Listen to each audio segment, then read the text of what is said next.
years ago, and even furthermore that during the time of war between Iran and Iraq in the year 1980 to 1987, the Iranian soldiers were trained here for the war, but after like 1995, this school and this old area turned into a cultural complex here in this town, which included this school and a clinic and hospital there on the other side, and also a car wash and a home decoration store even, and a football field and also a gym. So as we can see, here is completely a cultural site here, but there are a few more reports that they believe maybe this attack was done based on wrong intelligence or outdated reports on the AI or military system intelligence in America or Israel. But here is a serious question that if we accept it was based on a wrong intelligence strike here, then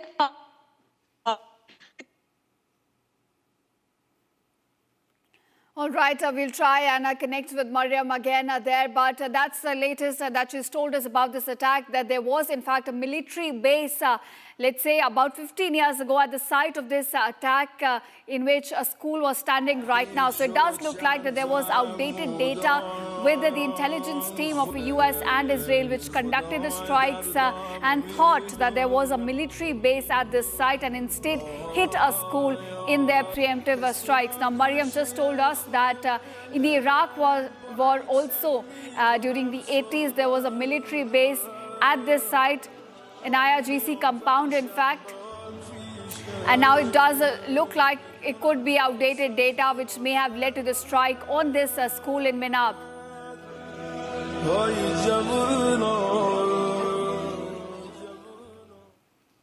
All right, viewers, we've got another breaking news coming in. A U.S. Central Command has now released a video saying that U.S. forces continue to hunt and destroy Iranian targets that pose threats to Americans as well as Iran's neighbors. So we're looking at more and more strikes, the ramping up of the attacks carried out by U.S. and Israel. Now, U.S. Central Command is which force looks after the Middle East region, and now they've put out a video showing their latest attacks targeting Iranian forces. In fact, on your screen, you can see the latest video which has been put up. There's a message also along with the video in which U.S. forces say they will continue to hunt and destroy Iranian targets that pose threats to Americans as well as Iran's neighbors. So which means we're not looking at a pause or a cessation of hostilities anytime soon. U.S. also ramping up its attacks. And this is the latest video on your screen, viewers, put up by U.S. Central Command.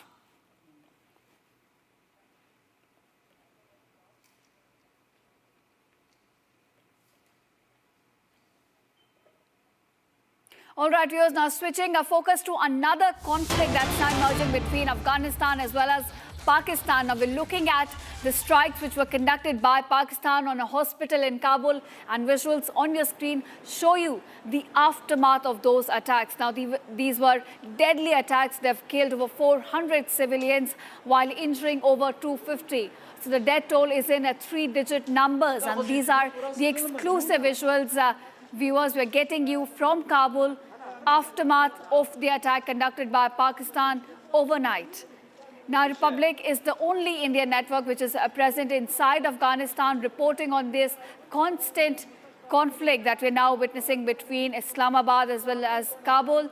And these are the visuals on your screen showing you the aftermath of the strikes which were conducted by Pakistan on a rehab center in Kabul. Now, the death toll currently stands at over 400, while 250 civilians have been injured. Kabul says there will be no talks with Islamabad. So we're certainly looking at an escalation in this conflict between the two neighbors. And viewers, on Republic, we're getting you exclusive visuals showing you the aftermath of the attacks carried out by Pakistan on, in fact, a rehab center in Kabul. You can see the smoke is still, in fact, billowing from the site of the attack. These are the latest visual that the public has accessed from inside Afghanistan, the capital city, Kabul, where Pakistan conducted overnight strikes, killing over 400 civilians while injuring over 250. Now, these are visuals on your screen showing you the aftermath of those attacks. Now, in fact, we also spoke to Taliban officials who have now clearly said that there will be no talks with Islamabad.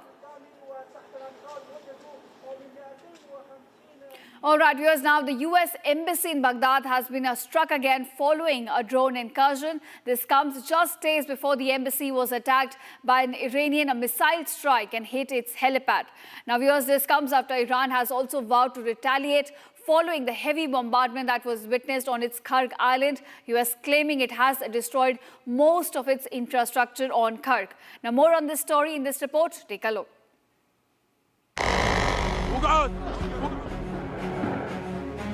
Several explosions were reported in Baghdad as the US Embassy was hit by a drone incursion, setting the structure on fire. US CRAM system intercepted the incoming drone attack targeting the embassy. An Iran-linked militia force in Iraq has claimed responsibility for the attack. The militia also released a drone video showing how they scouted the compound before carrying out the attack. According to an official, 3 drones and 4 rockets were used in the attack, with at least 1 drone crashing inside the compound. Recently, missile strikes also hit the helipad inside the heavily fortified embassy compound in Baghdad. This is the 3rd time the embassy has been targeted in the ongoing war. So far, US embassies, military bases, and oil infrastructure in the Gulf have been key targets of the Iranian retaliatory strikes. As the embassy was being hit, fresh drone attacks were also launched at the Fujairah Petroleum Industries Zone, setting the structure on fire. This comes after Iranian Foreign Minister Araghchi vowed to launch retaliatory strikes following heavy bombardment on Karg Island. And now we've got another breaking news from the war investigation. Iran's Revolutionary Guard intelligence organization has now arrested 55 individuals in southern Iran. They've been accused of cooperating with US and Israel. So we're looking at a crackdown inside Iran on certain individuals. In fact, 55 have now been arrested, and the charges against them is of their cooperation with the enemy side with US and Israel. So it's IRGC's crackdown is what we're witnessing. 55, in fact, have now been arrested in the southern part of the country for cooperating with the US and Israel, while Tehran remains at war with these countries. So a crackdown on these individuals who are now cooperating with the enemy side.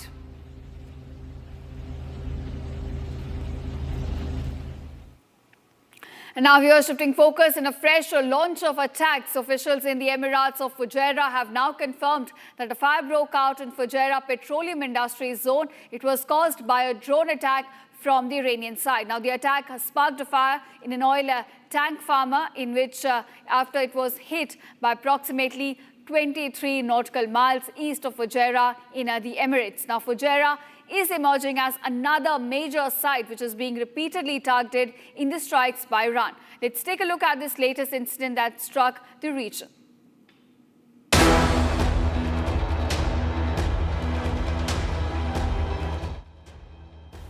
Authorities in the Emirate of Fujairah have confirmed that a drone attack sparked a significant fire within the Fujairah Petroleum Industries Zone.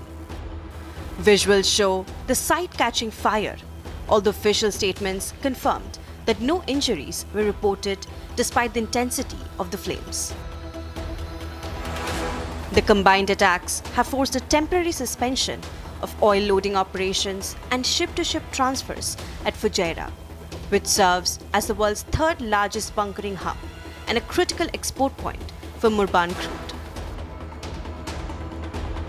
This escalation occurs against a backdrop of intense regional conflict involving Iran with the UAE Ministry urging the public to refrain from circulating unverified footage or rumors and to rely strictly on official government channels.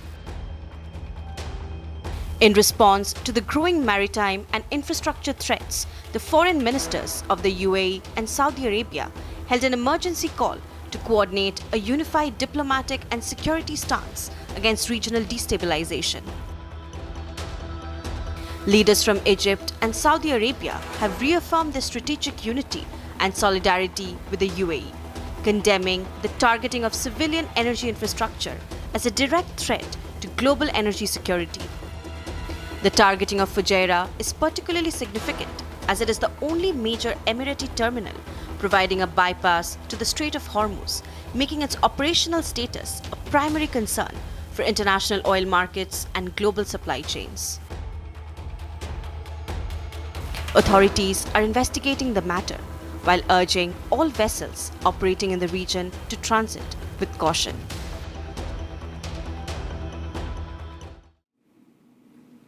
And now, viewers, Donald Trump has said that he was surprised that Iran attacked the Gulf countries at the beginning of this war, while also adding that Iran was not supposed to go after all these other countries in the region. Take a look at his latest statement.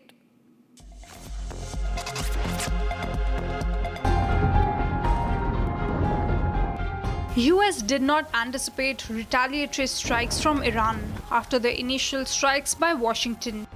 This is now being accepted by Donald Trump.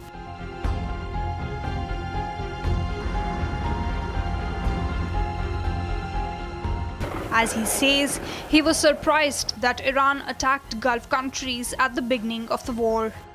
They weren't supposed to go after all these other countries in the Middle East. Those missiles were set to go after them. So they hit Qatar, Saudi Arabia, UAE, Bahrain, Kuwait. Nobody expected that. We were shocked. And the other one, they fought back. They could have yielded. But think of it, if we weren't around, they had tremendous power. They had thousands of missiles, most of which we've terminated.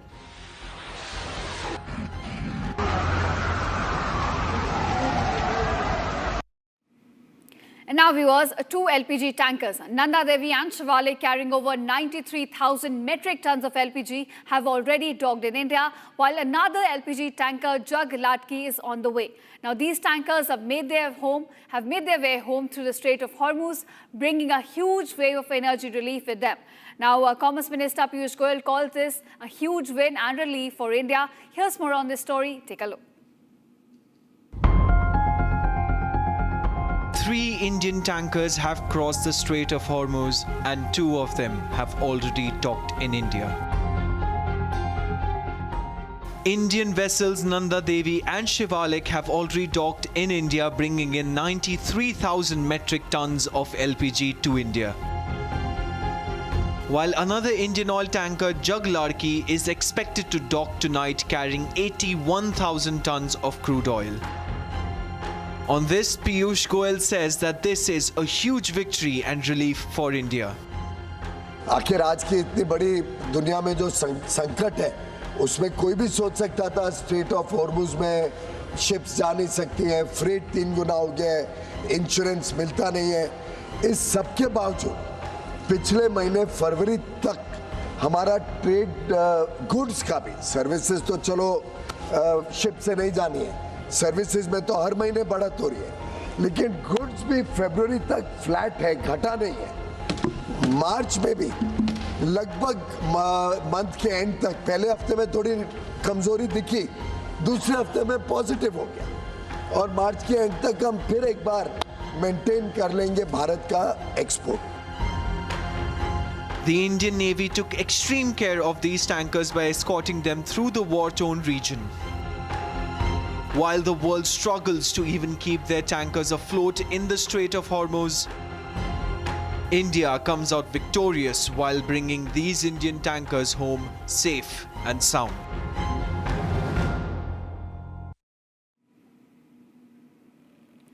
All right, viewers, we're getting more breaking news from the war in West Asia. UAE air defenses have now engaged with 10 ballistic missiles 45 UAVs. The UAE air defense system, in fact, engaged with 10 ballistic missiles and 45 UAVs, all launched from the Iranian side, which means Iran is ramping up its attacks on the Gulf nations across Middle East. And now we're looking at Emirates coming under repeated attacks. Its air defense system, in fact, engaging with now 10 ballistic missiles that were fired from the Iranian side, along with 45 UAVs as well. We're getting you visuals also of the attacks. Now, remember, this has been continuing since the war started on February 28th. Iran here has been targeting not just the US assets, but also oil facilities all across the Gulf nations. Now, even going beyond military targets to now civilian targets as well. And now we're looking at UAE's air defense system engaging at least 10 ballistic missiles and 45 UAVs, which were fired from the Iranian side today. Now, this is the latest attacks that have come to light from the Iranian side on Gulf countries.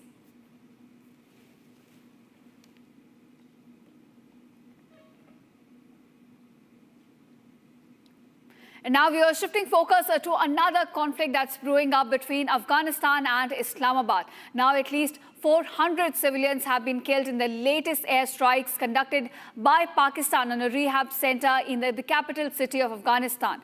Afghanistan's deputy government spokesperson said that Pakistan's strike targeted a drug rehab center in Kabul's 9th police district. Pakistan, however, has denied carrying out any attack. It says that only targeted military installations. But it stands in complete contradiction to the visuals we're getting from inside Afghanistan. Take a look at this report.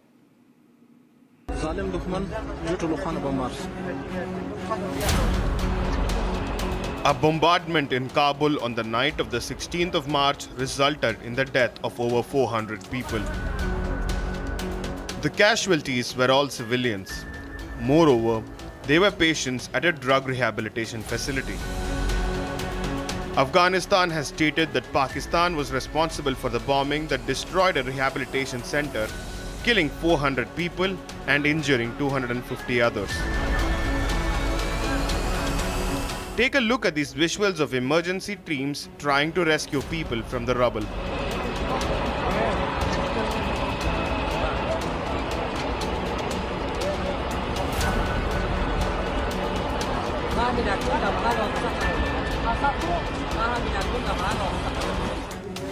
Kabul has termed the attack a crime against humanity. Massive fires blazed and plumes of black smoke filled the air as patients desperately ran to save their lives amid the bombardment. Take a look at the same facility before the attack. Patients interacting with counselors to get better and recover from addiction. Now, the structure is in ruins. Hundreds of lives lost and hundreds more injured. Popular cricketer Rashid Khan condemned the attack and expressed concern over civilian casualties. He called upon the UN and other human rights agencies to thoroughly investigate this latest atrocity and hold the perpetrators to account. Pakistan, meanwhile, has categorically denied carrying out the attack. Kabul, on the other hand, has said that this is no time for diplomacy with Islamabad and that they would retaliate.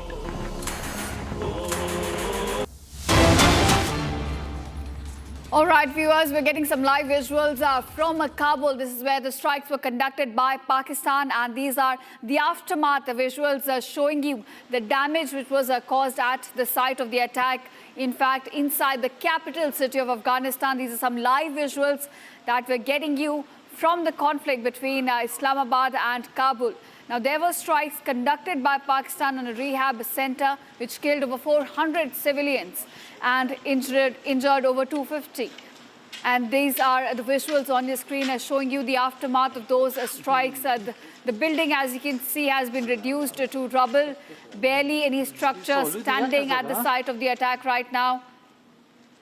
And this comes as Kabul now says there will be no talks with Islamabad right after this attack. We're looking at escalations now on both the sides, and these are the visuals on your screen that we're getting live, in fact, from Kabul, showing you the aftermath of the Pakistan airstrikes conducted on the capital city. Remember, a rehab center which had patients inside it was targeted. Over 400 civilians have now been killed, and these are some exclusive visuals that Republic is getting you, in fact, at this time from Kabul, showing you the aftermath of the strikes conducted by Pakistan. Now, Pakistan here claims that it tried to target military installations or the terror hideouts of TTP, but these visuals on your screen show you otherwise. They stand in complete contradiction to Islamabad's claim that it was targeting terror sites, but you can see on the screen that this is where the hospital was standing, the rehab center, and it was targeted in the latest strikes by Pakistan. Now, the death toll, viewers, has crossed 400 mark. Over 400 civilians have lost their lives. And you can see on your screen the extent of damage which has been caused. Barely any structure is now standing. The entire building of the hospital has now been reduced to rubble.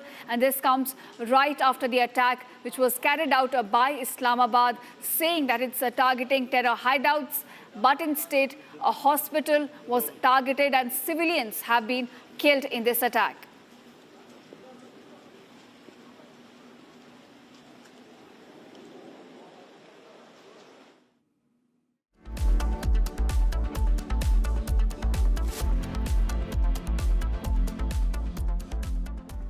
चमकी चाट से क्या बना है? आलू चाट या fruit चाट, स्वाद बनाए चमकी चाट।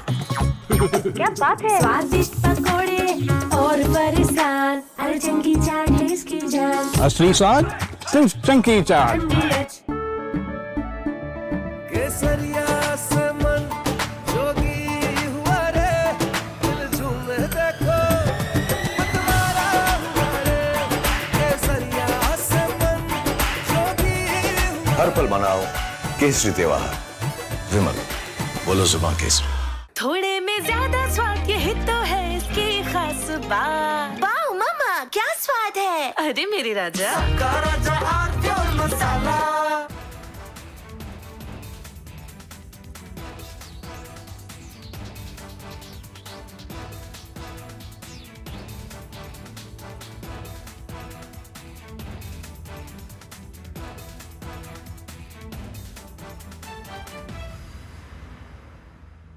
First, we saw the people dying, the killings, and that's continuing, destruction of infrastructure, and now the economic impact. The economic impact will affect everybody across the world. You know, the price of LNG, cooking gas has already gone up. So it is a very serious problem. We're all going to suffer. So we all have to work to make sure it ends soon. And I hope that, led by our Prime Minister, etc., we will work on that. ठीक है mandu, भेज दे रहा है। ठीक है ना, भेज रहा मंडू। आलू से नहीं होगा?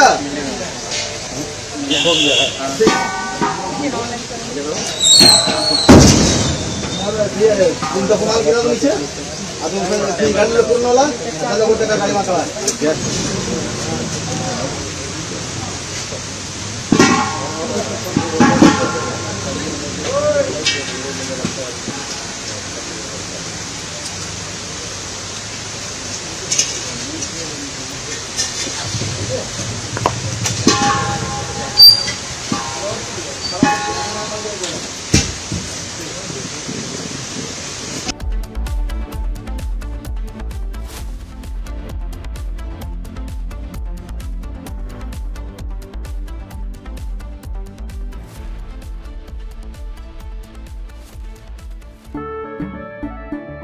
केसरिया से मन जोगी हुआ रे, दिल झूमे देखो मतवारा हुआ रे। केसरिया से मन जोगी हुआ। हर पल मनाओ केसरी त्योहार, विमल बोलो जुबान केसरी।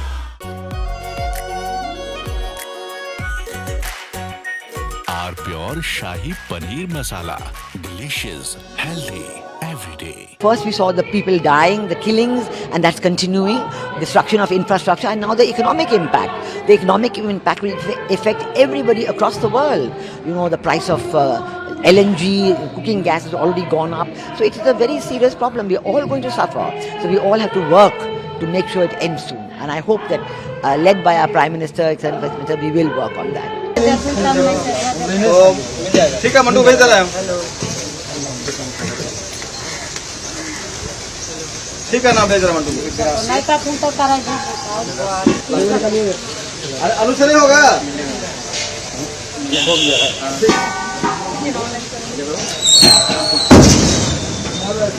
तुम तो कमाल गिरा दो नीचे अब तुम गाड़ी ले पूर्ण वाला चलो गोटे का गाड़ी में चला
Hello and a very warm welcome. You're watching Live and Breaking. I'm Gesu Bharadwaj and this is Republic TV. Viewers, now the tensions in West Asia have escalated through the roof, with the Israeli defenses now claiming that Ali Larijani has been struck. Meanwhile, the Iranian claim says otherwise. We're tracking that and a lot more, but first here's a check on your headlines for the hour. Take a look.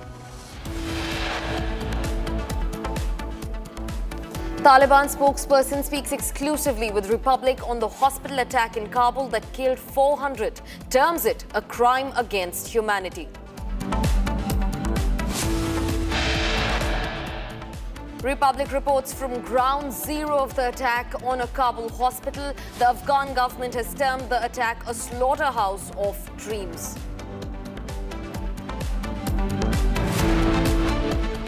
Following a Republic Tolo joint broadcast, breaking news emerges. Kabul has confirmed that there will be no talks with Islamabad. Israel claims top Iranian commander Gholam Reza Soleimani, the head of the Basij unit for the past 6 years, has now been killed. Israeli forces claim Iran's security chief Ali Larijani has been eliminated. No official comment from Iran so far. Exposing a major terror conspiracy against India, the NIA arrests 6 Ukrainians and 1 US man accused of training Myanmar militants and routing drones via India. After Shivalik's second LPG carrier Nanda Devi arrives in India, third crude oil tanker Jaglad Ki docks tonight at 8 p.m.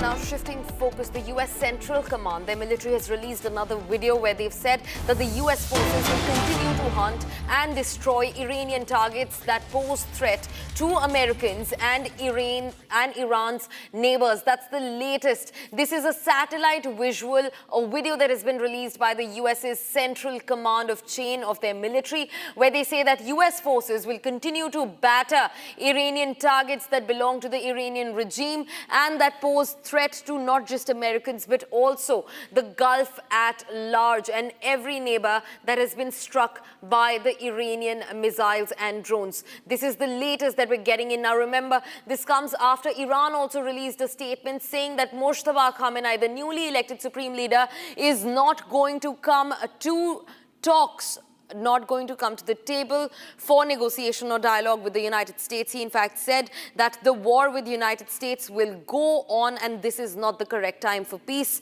In a rebuttal to that, US has also released its muscle flexing video that has been released by the CENTCOM, the Central Command of the US military, where they show targets being dismantled deep inside Iranian territories. Now, in this video, they've also said that they will continue to strike deep inside Tehran and other Iranian territories as the war goes on.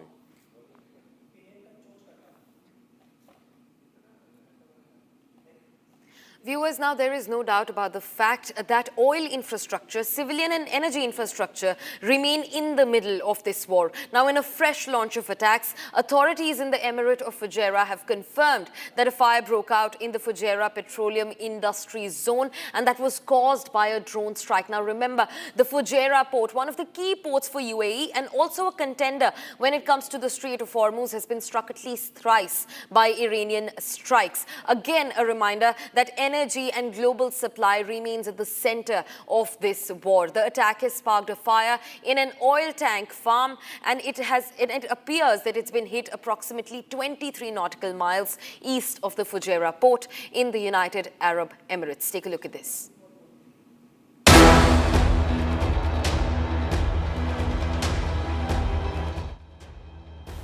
Authorities in the Emirate of Fujairah have confirmed that a drone attack sparked a significant fire within the Fujairah petroleum industry zone. Visuals show the site catching fire, although official statements confirmed that no injuries were reported despite the intensity of the flames. The combined attacks have forced a temporary suspension of oil loading operations and ship-to-ship transfers at Fujairah, which serves as the world's third largest bunkering hub and a critical export point for Murban crude. This escalation occurs against a backdrop of intense regional conflict involving Iran, with the UAE ministry urging the public to refrain from circulating unverified footage or rumors and to rely strictly on official government channels. In response to the growing maritime and infrastructure threats, the foreign ministers of the UAE and Saudi Arabia held an emergency call to coordinate a unified diplomatic and security stance against regional destabilization. Leaders from Egypt and Saudi Arabia have reaffirmed their strategic unity and solidarity with the UAE, condemning the targeting of civilian energy infrastructure as a direct threat to global energy security. The targeting of Fujairah is particularly significant as it is the only major Emirati terminal providing a bypass to the Strait of Hormuz, making its operational status a primary concern for international oil markets and global supply chains. Authorities are investigating the matter while urging all vessels operating in the region to transit with caution.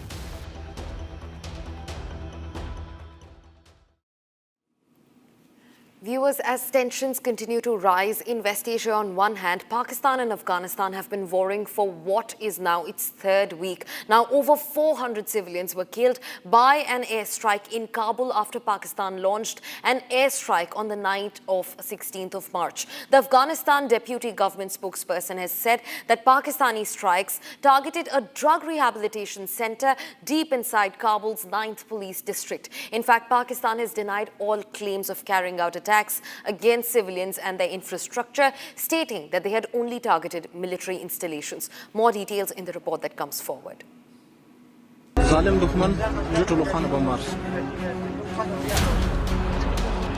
A bombardment in Kabul on the night of the 16th of March resulted in the death of over 400 people. The casualties were all civilians. Moreover, they were patients at a drug rehabilitation facility. Afghanistan has stated that Pakistan was responsible for the bombing that destroyed a rehabilitation center, killing 400 people and injuring 250 others. Take a look at these visuals of emergency teams trying to rescue people from the rubble.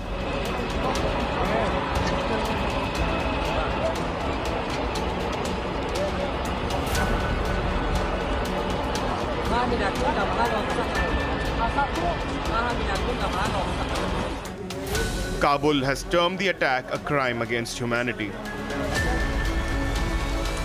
Massive fires blazed and plumes of black smoke filled the air as patients desperately ran to save their lives amid the bombardment. Take a look at the same facility before the attack.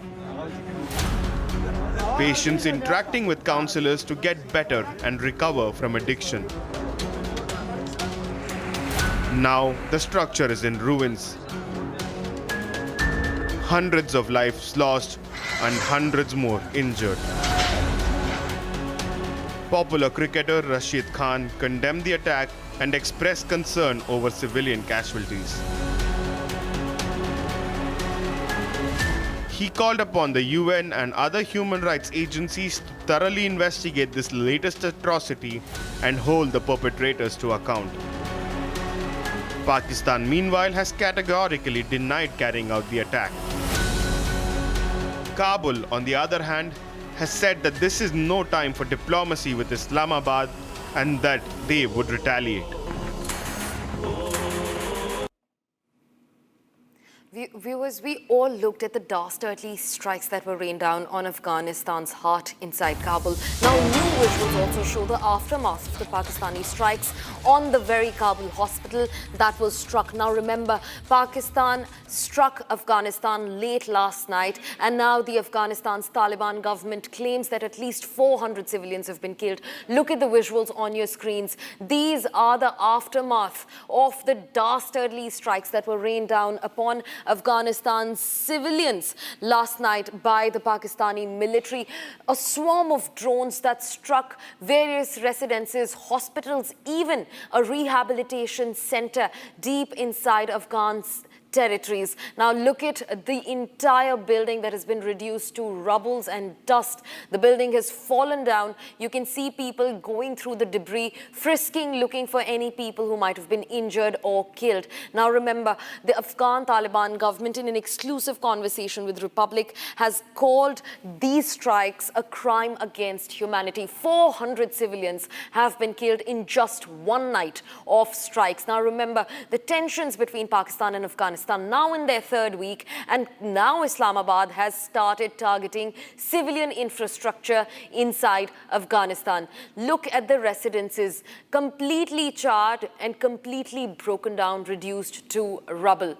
Now, viewers, also, we are going to continue talking about the story. We're going to continue talking about the impact of the story. In the latest development, Afghanistan's Deputy Home Minister has condemned Pakistani military operation in Kabul, saying that this is the worst possible treatment of all civilians, and that Pakistan has projected how it's killed Afghanis. But Pakistan should know that they have equipment and power to defend their own people and their country. That's the latest that we're learning. A statement that stands strong from the Afghan's Deputy Home Minister, who has not just condemned the Pakistani military operations on civilians, but he's also said that Afghanistan very much holds the power and the valor to defend against any dastardly strikes like these ones. In fact, they will also hold ground to defend their own people, their territory, their country. This comes after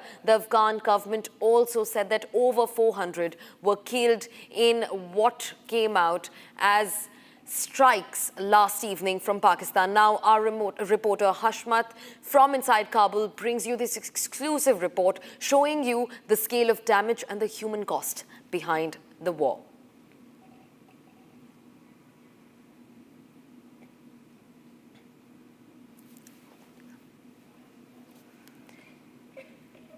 Viewers, we're quickly now shifting focus to Hashmat, our reporter, who has sent us reports from inside Kabul showing you the aftermath of the strikes, the plight in which civilians have been left inside Afghanistan.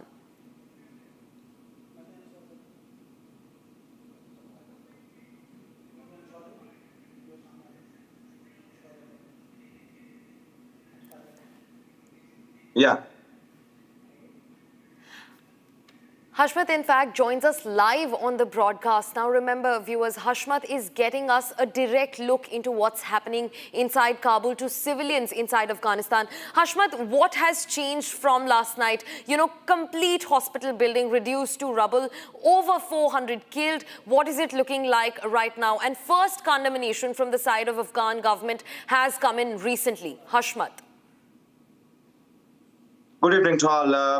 As you said, last night, 9 p.m., Pakistani Army jails target a rehabilitation or a treatment hospital, civilian hospital named Umaid, and that was located in the PD9 and Pulcherikh place of Kabul city. And that was all the civilians that they were under treatment for the recovery, and most of them were recovered, and they decided to go to their homes. But unfortunately, last night, 9 o'clock, Pakistani jails targeted that place. And when I go to that place last night and reported for Republic, I see that all the place, all the hospital, all the rooms were burned on the fire. And many of the civilians that they were under the treatment there, they were at the namaz time and the Ramazan time, and they were praying. But Pakistani jail targeted them. And as reported, I get reported up to yet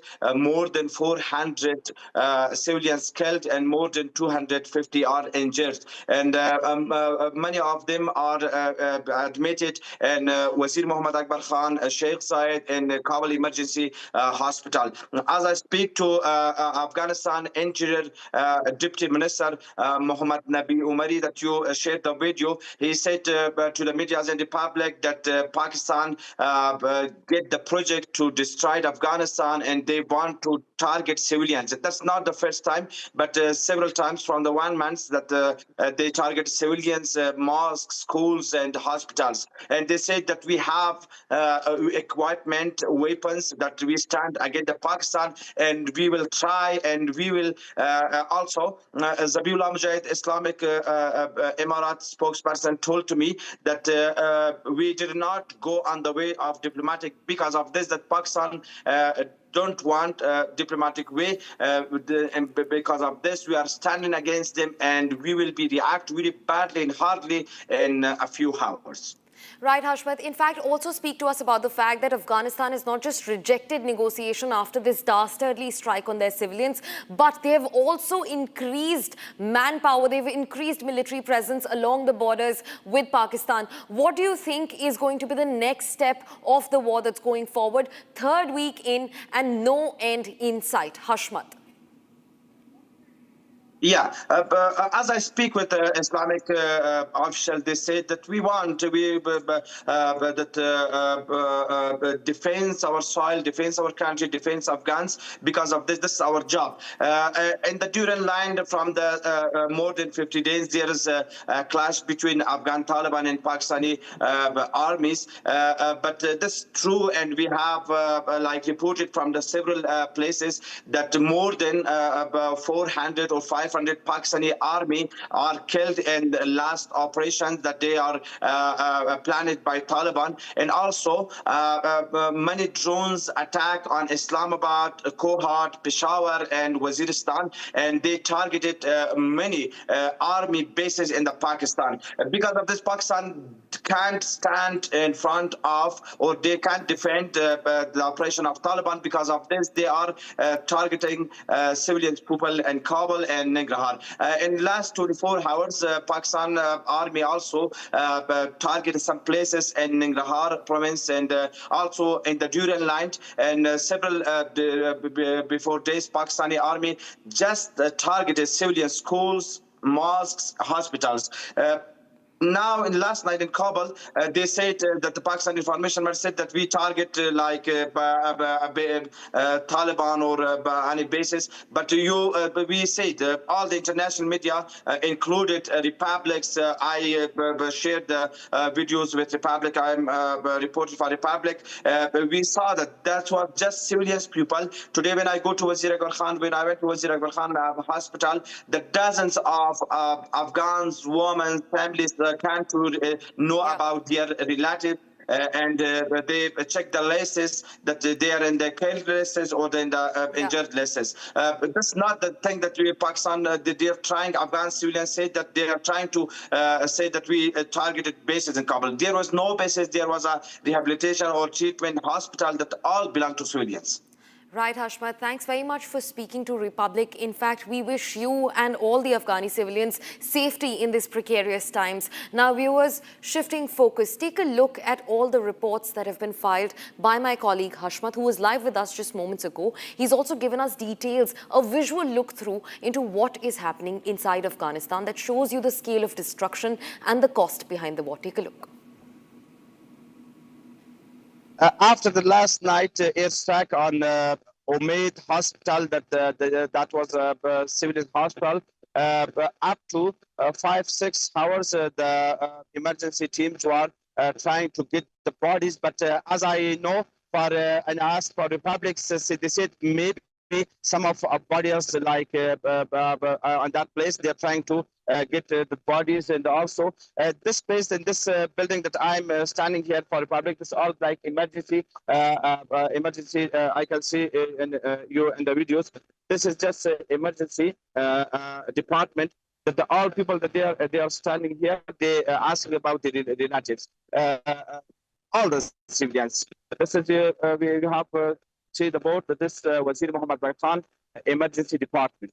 There is no any like official staff. There's no like any police or army. There's just civilians, civilians hospital, and they target civilian hospital. But as I get reported, there dozens of killed and bodies and also injured are admitted in Sheikh Zayed hospital, and also in the Lamans in some hospital, in emergency hospital.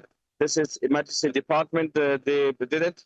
Let us to go out and I'm trying to have some videos for you. As I reported for Republic, the Deputy Minister for Public Health, he speaks to for Republic that all the people that have targeted last night, they were civilians, and yeah, this is the emergency department. This is the people that they are asking about their relatives. This civilians talked to for Republic that he said the uncle that he is here for his brother and son, that he's admitted he's injured last night. As I asked them that the Pakistani army said that we targeted like bases or we targeted like oil tankers or like this thing, they said no. All the target was civilian peoples, and all the civilians lost their life, and the injured was all the civilians. As I speak with Zabiullah Mujahid, the spokesperson for Islamic Marathis, said that this is not diplomatic way, and we will not try diplomatic way. He said because of this, that Pakistani always targeted our civilians, and he said we will be react very badly and very hardly, and we will target, as I speak with many officials, and when they said that we will be target Pakistani large cities like Islamabad, Punjab, and other places, because he said that last night hundreds of Afghan civilians lost their life, and this, but we are not.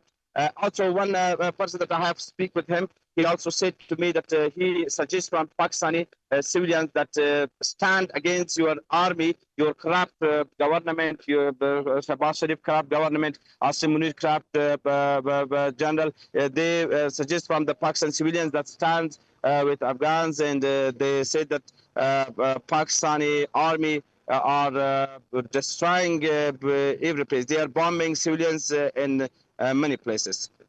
Minute by minute, the people, the rush are being more. The people are coming here, and they know about this. Viewers, that is the scene outside the hospital in Kabul. Long serpentine queues of families, friends and loved ones waiting for one good news, for some hope for the victims that are being treated inside. Now take a look at this other report that has also again been filed by my colleague Hashmat, and this time from inside the hospital, that shows you the scale of injuries that people have had to go through. Take a look. Emergency equipment and other things today. And there, okay. Now I'm going to the emergency department, and I will try to have speak with some one of this people that they have injured in this place. This is the one of This is the rooms that the civilians have been injured in last night. This is Rahmat Malang. His name is Rahmat Malang. He was admitted at the Umaid Hospital. The big part of it, we got so short. It's a mission.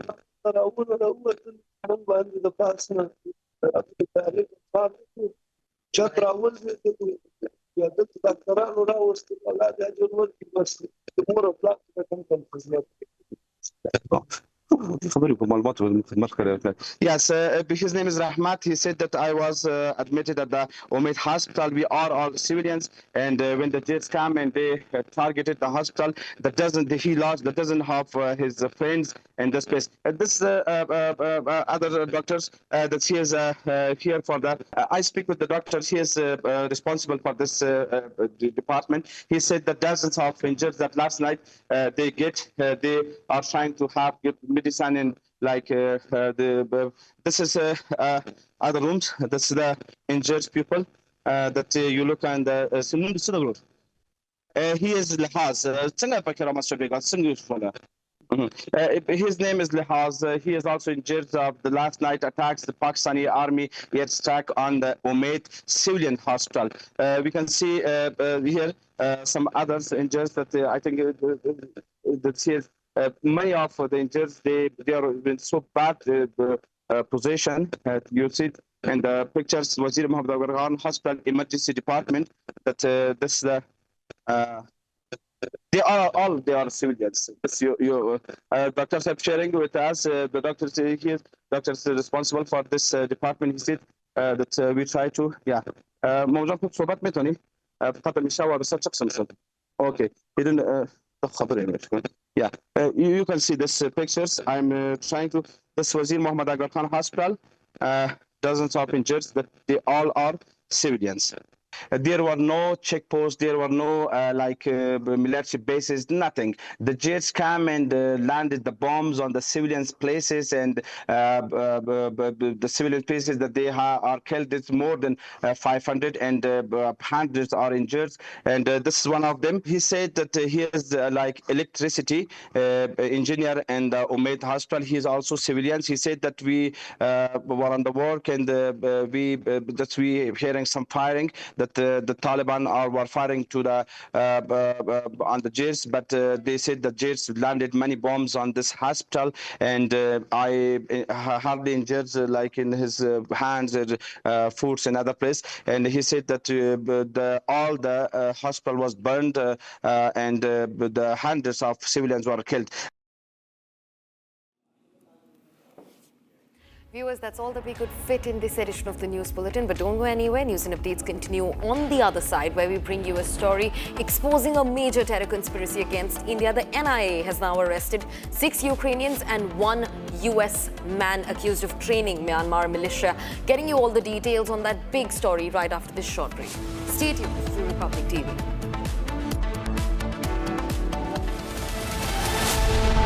प्यास बुझाए ठंडक लाए सबको भाई जीरा SIM MDH का जलजीरा जीरा SIM जीरा सिम असली रिफ्रेशिंग असली स्वाद असली मजा MDH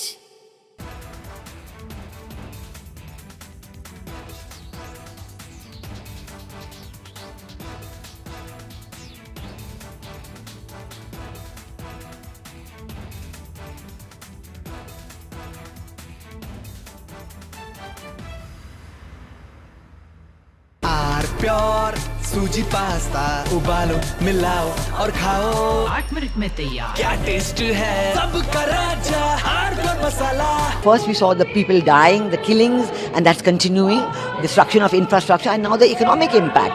The economic impact will affect everybody across the world. You know, the price of LNG, cooking gas has already gone up. So it is a very serious problem. We're all going to suffer. So we all have to work to make sure it ends soon. And I hope that led by our Prime Minister, etc., we will work on that. ठीक है mandu भेज रहा है ठीक है ना भेज रहा मंडू नहीं तो फोन तो करा अरे आलू से नहीं होगा हो गया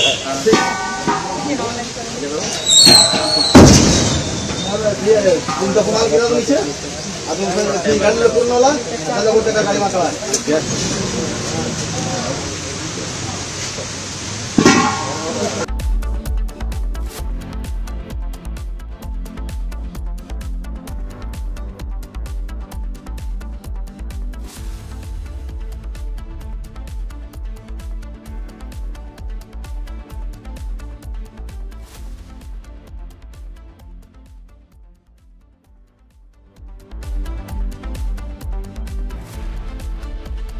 चमकी चाट से क्या बना है? सैंडविच लस्सी और छाछ और हर घूंट में चमकी चाट ड्राई फ्रूट और दही बड़े। चमकी चाट से स्वाद बढ़े। असली स्वाद सिर्फ चंकी चाट। केसरिया से मन जोगी हुआ रे दिल झूम देखो मतवारा हुआ रे केसरिया से मन जोगी हर पल मनाओ केसरी त्योहार विमल बोलो जुबान केसरी। थोड़े में ज्यादा स्वाद यही तो है इसकी खास बात। वाओ मामा क्या स्वाद है। अरे मेरे राजा First, we saw the people dying, the killings, and that's continuing. Destruction of infrastructure, and now the economic impact. The economic impact will affect everybody across the world. You know, the price of LNG, cooking gas has already gone up. So it is a very serious problem. We are all going to suffer. So we all have to work to make sure it ends soon. And I hope that, led by our Prime Minister, etc., we will work on that. ठीक है mandu भेज दे रहा है ठीक है ना भेज रहा मंडू आलू से नहीं होगा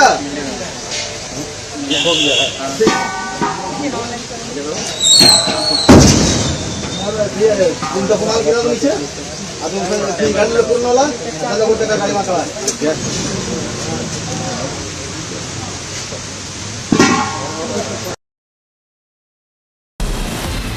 From Asia's largest news headquarters, setting the agenda for Bharat.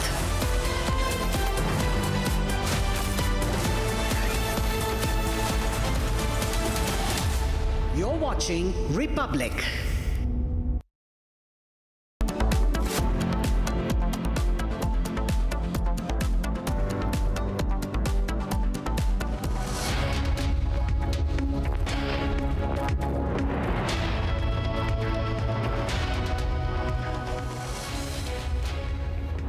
Hello and a very warm welcome. You're watching Republic TV. I'm Gesu Bharadwaj, and viewers, we're getting you an entire roundup of what's happened through the day. Now, to begin with, a major terror plot foiled in India. But first, we're tracking the headlines for this. Take a look. Taliban spokesperson speaks exclusively with Republic on the hospital attack in Kabul that killed 400, terms it a crime against humanity. Republic reports from ground zero of the attack on a Kabul hospital. The Afghan government has termed the attack a slaughterhouse of dreams. Following a Republic Tolo joint broadcast, breaking news has emerged. Kabul has now confirmed that there will be no talks with Islamabad.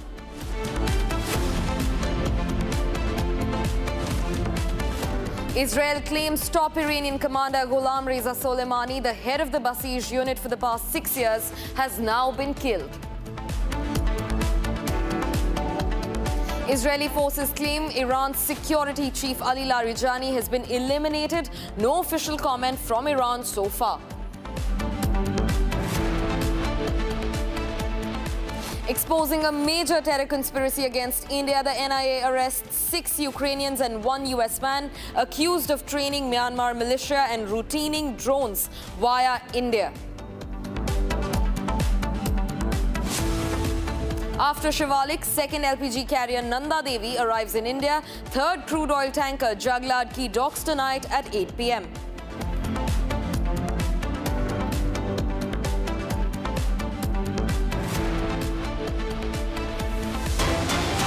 Viewers, now starting first with a breaking development, the National Investigation Agency in India has arrested 7 foreigners, including 6 Ukrainians and 1 US citizen, for allegedly training Myanmar militants and routing drones via India. A big national security threat that has been foiled by the National Investigation Agency. Now, the arrests followed an investigation into their illegal travel through Mizoram into conflict-affected Myanmar.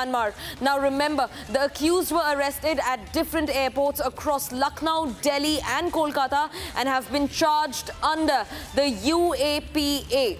In fact, the arrested US citizen was embedded with the American forces in Syria, Libya and Iraq. US citizen was also enlisted with the Ukrainian army in 2022. In fact, he trained rebel groups in Syria, Iraq, Libya and Afghanistan. That's the latest that we're getting in. These are the visuals on your screens of the arrest. At least 7 foreigners arrested by the National Investigation Agency. A major terror plot foiled in India. Now, 6 Ukrainians and 1 US citizen have been nabbed as part of the operations.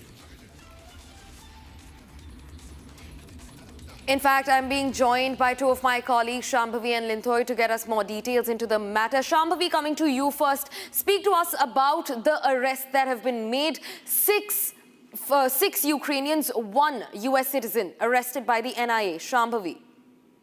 Right. This is a major terror conspiracy which was against India, which has been exposed by NIA. And the case has been registered against all the 7 foreign nationals against Section 18 of the UAPA. Now, what the accused were doing, they were basically entering India via Mizoram, and they made a cross illegally into the conflict state Myanmar. And it is very important to understand that the Mizoram-Myanmar border can be seen as a key link here. Now, allegedly, they contacted the ethnic groups which were involved in anti-India activities. These groups have links with several banned insurgent organizations. Now, the accused have also provided training to these groups. So it is also related to not just providing training to these groups, but also bringing drones from Europe via India. So agencies have suspected that these drones could have been used for a major terror plot. An FIR against them was registered last Friday, where NIA took all the 7 accused into custody.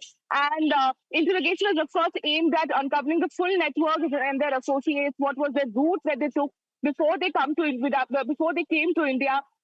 What were their contacts? So what was their funding networks? And everything that has been related to these absconding associates will be under probe. Back to you.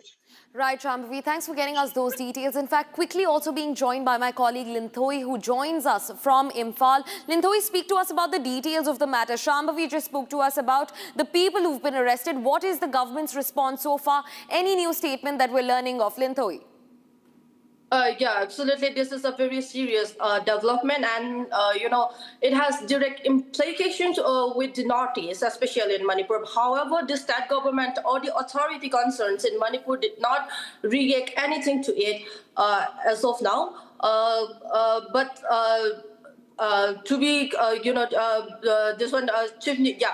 Former Chief Minister N. Biren Singh has reposted the same on his Twitter and Facebook account, uploading the NIA and stating that this will be the reason why the conflict in Manipur was started and all. And he also drew a perpendicular to these 6 Ukrainian and 1 American arrest, stating that there might be a foreign hand during the Manipur conflict.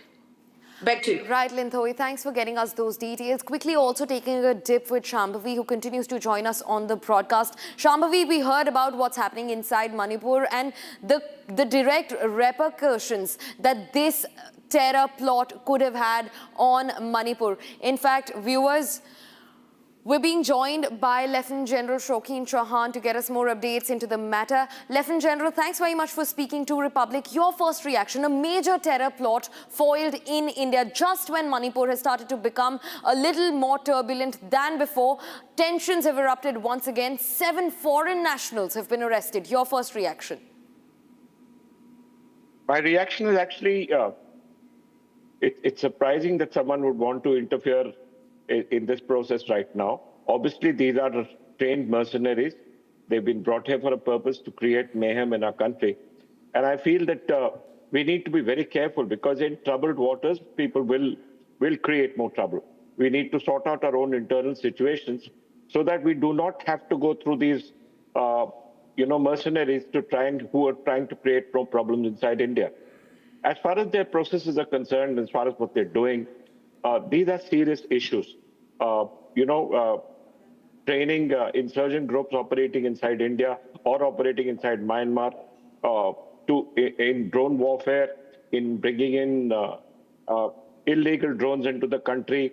All these are issues we have to be very careful about. And from what I can foresee in the future, this issue will only increase. So I'm very happy that the NIA has been able to uncover this plot. I can absolutely guarantee you that there will be many more such attempts, many more different kinds of attempts to try and create a problem in our country. But both the Assam Rifles, the NIA and the IB, which were operating in these areas, are absolutely very alert to what's likely to happen and extremely careful about everything that's happening. In fact, the Northeast has become a very important situation for us. And we're determined to ensure that there is going to be peace, not only in Manipur, but peace in Mizoram, peace along the borders in Nagaland, peace along the borders in Arunachal Pradesh. And we're careful enough not to allow any kind of inimical elements to create mayhem inside the northeast of our country. Right. In fact, Lieutenant General, also your long experience with the Assam Rifles is actually testament to how much expertise you hold over regional tensions in the northeast. Now, Myanmar, so close to our northeastern states, like you also mentioned, Arunachal Pradesh, Nagaland, Manipur, all of them, Mizoram, forming a border with Myanmar. Speak to us about how is it that, border forces end up missing the crossing that is done by these terrorists or so-called, people who are threatening our national security fabric? Firstly, our border with Myanmar is 1,643 kilometers long. We don't have a fence along the border. We also have what is known as the free move regime, the FMR, 10 kilometers on both sides. People are allowed to cross to crossing points. It's impossible to police the border, given the nature of the tribes who operate on both sides or who live on both sides of the border. We have to understand that when the border was created, the Naga tribes, both in eastern Nagaland, Manipur, and in eastern Arunachal, live on both sides of the border. And the villages, in fact, are often cut by the international border. The second issue is that on the Myanmar side of the border, the Myanmar army is actually non-existent. And it is actually ceded that area to insurgent groups who have full lien in the area opposite our areas. So given the terrain, given the kind of infrastructure, given the kind of line of the border that is there, given the tribes that live across, this is a thing that is likely to happen. We are, as you know, in the process of building up this the fence. We are constantly trying to construct it. Only about 65 kilometers have been constructed till now. But I am of the opinion that soon we will be able to, further this fence. But the fence is not the answer. We need many more troops along the border. And I'm certain that the Assam Rifles will be able to move more troops from the counterinsurgency who are dealing with the counterinsurgency inside the northeast towards the Myanmar-India border. Right, sir. In fact, 7 foreign nationals, sir, have been nabbed as part of this entire terror conspiracy, the plot that has been foiled by the National Investigation Agency. In this, do you see a larger pattern of transnational, sort of terrorism taking over the northeastern fabric in India? Do you think that India is now eyeing that as a new challenge? It's not a new challenge. It's been there before. We've been dealing with these people before. You have to understand that the area opposite us in Myanmar is an area that is besieged by almost 16 insurgencies, fighting the Myanmar army, fighting the Tatmadaw. That is an area which was also earlier known as the Golden Triangle for narcotics. So it's an area where we have continuously had problems. problems from the other side, problems from our side, and we have had a lot of smuggling, not just narcotics, smuggling of arms, weapons, situations, which have been continuing, and we've been absolutely alert to these issues, and we have done a great job protecting the country from the northeast. It's also the area from where China used to influence the Indian insurgents way back in from 1966 onwards. So it's an area we need to keep alert, keep at it, and as technology grows, the ability of foreign nationals to interfere in situations inside our country is going to increase, and we need to increase our own capability to catch these people. But like I said, we've been in touch, and I've myself gone to Myanmar, spoken to the Myanmar army, spoken to the national government. They simply don't have the resources to police their side of the border.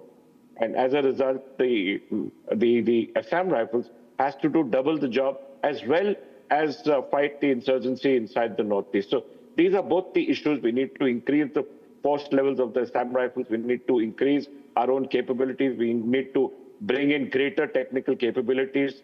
But I can assure you that the kind of foreign nationals that are doing has been done before, and it'll be done again, because this is a very disturbed part of the world. Right. And we need to continuously police this area to make sure that we keep our country safe. Right, sir. In fact, sir, also speak to us about the fact, they were arrested from different metropolitan airports across India, except for one that was in Lucknow. But I also want to understand, how hard is it to fish out such terrorists or such planners once they actually blend in the urban, sort of setup in India? It's extremely difficult. A lot of people visit India. They come on valid visas, and we don't have a kind of situation where we are policing each foreigner who comes into our country. Largely, we allow them to do whatever we want them to do. But the idea that we have caught them should give you an ability of the kind of resources that the NIA now has, the kind of resources our investigative agencies now have, that we've been able to catch them from different parts of the country. That's really a wonderful achievement. And I'm certain that our investigative agencies are getting better and better by the day. This information that came to us and was conveyed to the NIA has enabled these investigative agencies to actually get hold of all these people. But notwithstanding that, there is a lot of good work that's happening in Manipur now. The governor of Manipur and the new chief minister have been able to bring down the situation, cool the waters, as we say. Nagaland is peaceful. Southern Arunachal is fairly peaceful. Mizoram is fairly peaceful. We've had a problem of a lot of Chin refugees in Mizoram and in Manipur. Yeah. But these places are being made peaceful again, and it takes a great deal of effort. There's a lot of old enmity, old memories that are creating these problems. But as I said, as India grows bigger and bigger, as we become larger players in the world, these kind of interference within our internal security situations will only increase, and we need to remain alert all the time. Right. Lieutenant General Chauhan, thanks very much for speaking to Republic and getting us those insights. Viewers, now also quickly shifting focus. We're being joined by our senior executive editor, Abhishek Kapoor, who joins us from the news floor to speak about the matter. Now, remember, let me reiterate, 7 foreign nationals have been nabbed in what could have been one of the biggest terror plots against India. 6 of these nationals are Ukrainian. 1 has been identified as a US citizen. And now we are being joined by our senior executive editor, Abhishek Kapoor, to get us more details on the matter. Well, Gesu, let's look at the facts that we know already from NIA and to the court documents that have been submitted for taking these individuals on remand.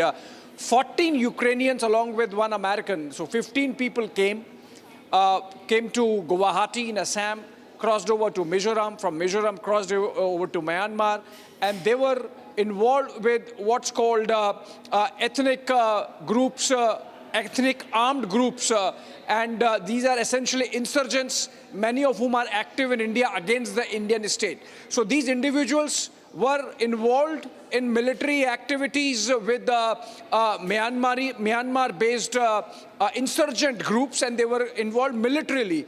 They were training them in arms, they were training them in drone warfare, and then they dispersed, and they have been picked up from various parts of India by our agencies.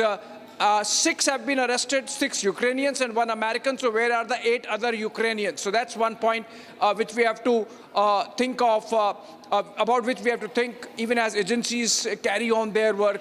They have been taken into police custody, that in custodial remand. These individuals would be questioned now. Their data, their phone, their mobile phones, those would be scanned, those would be investigated, and there would be more information available about the antecedents, precedents, their role, their involvement, their accomplices, and their planning. We have, I think, first American reaction also coming in, Gesu, by way of sources there in the embassy. The first reaction, they have acknowledged that a US citizen has been picked up by Indian agencies. So essentially the breaking is that there is an acknowledgement that an American citizen has been held by Indian agencies in connection with the UAPA crime, which is a terror crime. So coming back to the things we know, that these individuals have been picked up under UAPA, which is a terror crime. They are in police custody now. They would be questioned, interrogated. Some preliminary questioning has led the agencies to a safe conclusion, which is part of the remand documents, that these were involved with insurgents against India, working out of or operating out of Myanmar. And so more needs to be known in terms of their role. They have already acknowledged their role in anti-drone warfare training to these insurgent groups based out of Myanmar. And they have more accomplices, 14 Ukrainians, 1 American. They had come. 7 have been arrested. Where are the rest 8? So the agencies need to go to them. That's the information we have now. And the interesting bit about this American mercenary called Matthew Aaron Van Dyke, he seems to be providing a flank to American deep state in many geographies, including North America and West Asia, Middle East as they call it. Through 2005-06 to 2011-12, he crisscrossed about a dozen-odd countries, profiled them through documentaries. He was not part of any formal media platform, and yet he was embedded into American military units in countries like Syria, Iraq, Libya, and Afghanistan. And it perhaps might not be a coincidence that he was active in this geography, profiling these countries in a period which was a build-up to the Arab Spring, particularly with reference to Libya. And then he has, fought with the rebel forces in these countries, from Syria to Libya, and he was even arrested by the forces of Gaddafi. And then when the rebellion succeeded, he was brought out. Then he became a media personality back in the United States. He was active with the American forces, or embedded with the American forces in Afghanistan also. He has fought with the Assyrian rebel forces in Syria against Islamic State, and we know what has happened with the Islamic State in the Levant, and the fact that Americans were active trying to get the Russians ejected from that place using these non-state militias, and he was part of them. Similarly, in the case of Ukraine in 2022, he joined the Ukrainian forces against the Russians. He has trained them militarily, and now it seems he became active in Myanmar. So a very interesting history and geography there. By way of this person, this American citizen who's now in custody of Indian agencies and being questioned. So it cannot be missed that American deep state role through this person in those geographies becomes relevant in the neighborhood of India, if not exactly in India. But remember, he was involved with these insurgent groups who are essentially anti-India and were active in Mizoram and Manipur. It's not coincidence that in the last 3 years we have seen this turbulence in Manipur and it's not, of course, it has to be found out, but it's likely that he was active earlier also. Abhishek, in fact, continue being with us. We're also getting in some more breaking developments now. Viewers, top sources have told Republic that the probe is ongoing in the terror training angle. In fact, sources have also said that they are probing these 7 foreign nationals over drone operation angle as well. In fact, the accused were also involved in training armed groups inside Myanmar. In fact, links have been found of these insurgents being in touch with armed groups from Myanmar and armed rebellious networks inside India. That's the latest that we're learning in. The probe is ongoing over the terror training angle, and also the drone operation angle is very much a central focus of the ongoing probe by the National Investigation Agency. Also being joined by my colleague Sarthak, who joins us on the broadcast live to get us more details. Sarthak spoke to us about this shifting module. These terrorists, the NIA says, were drone trained. The warfare, the terrorism now shifting and taking over a bigger angle. Sarthak. Yes, definitely. This is an exclusive information that Republic has gathered. After the probe, the NIA has made some core allegations against the entire training program, where they have mentioned that the accused were conducting structured training programs for a Myanmar-based ethnic arms group. Primarily, the training modules have included drone operations. That includes both surveillance and possibly combat use as well. There was involvement of drone assembly and anti-drone jamming technology as well. They were being trained on modern warfare tactics as well. The agency suspects that these groups link with terror outfits and some other insurgent groups that are active in India. That certainly raises national security concerns. So far, 7 foreign accused have been arrested. That includes 1 U.S. national and 6 Ukrainian nationals. But NIA claims that there are total 14 foreign nationals who have entered India illegally. And on that note, the probe is going on. So far, there have been pan-India immigration crackdowns done by NIA. From one U.S. national was detained in Kolkata, 3 were detained from Lucknow, and 3 others were detained from Delhi. NIA clearly indicates that this is a coordinated nationwide operation, and this is not an isolated arrest. In fact, during the investigation as well, the accused admitted to illegally entry into Myanmar via Mizoram route. They conducted multiple training sessions for armed groups. They facilitated illegal import of drone consignments. So what NIA is suggesting that the route was from Europe to India, and then they were then to Myanmar. This suggests that India was used as a transit hub for sensitive military tactics. So there is a clear terror link that NIA is suspecting at this point. And also the accused were also in direct contact with some unidentified terrorists. That is what NIA is speculating at this point, because these operatives were armed with AK-47 rifles. That is also a big development and an exclusive information that Republic has gathered. So on that ground, so far the court has given them on 11 days of judicial custody. So NIA is investigated on those specific pointers.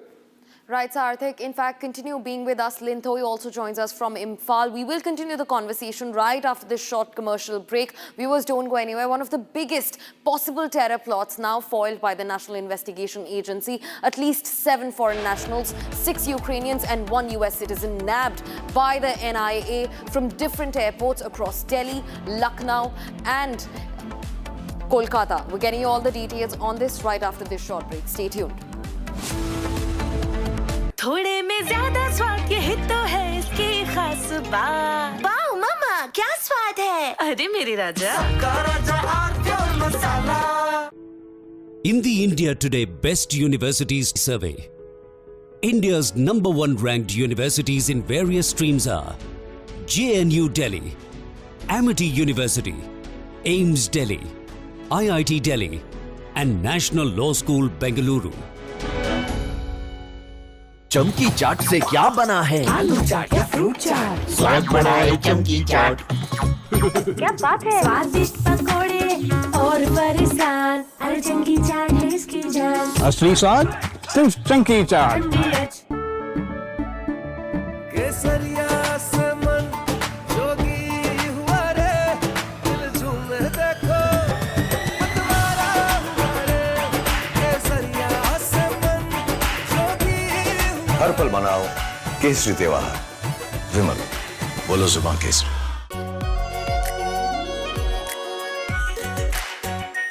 Are pure shahi paneer masala, delicious, healthy every day.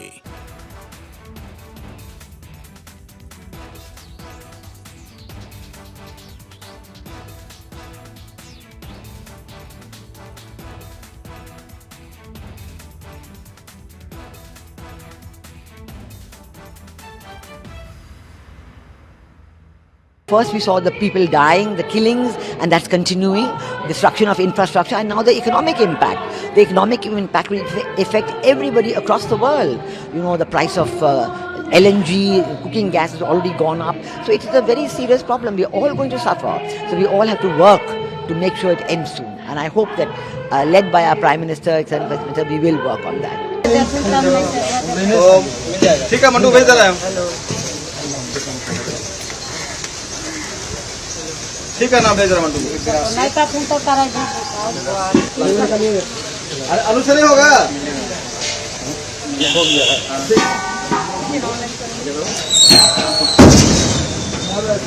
तुमचा कुणाला केला नीचे अजून गाडीला पूर्ण होला त्याला कुठे का गाडी मागवा।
Taliban spokesperson speaks exclusively with Republic on the hospital attack in Kabul that killed 400, terms it a crime against humanity.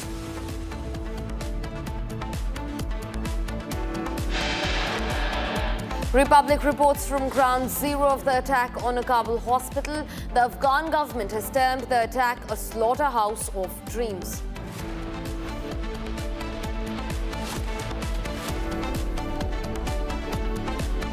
Following a Republic Tolo joint broadcast, breaking news emerges. Kabul has confirmed that there will be no talks with Islamabad.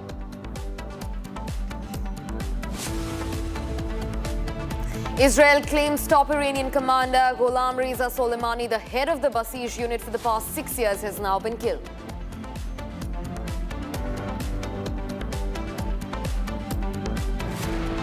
Israeli forces claim Iran's security chief Ali Larijani has been eliminated. No official comment from Iran so far.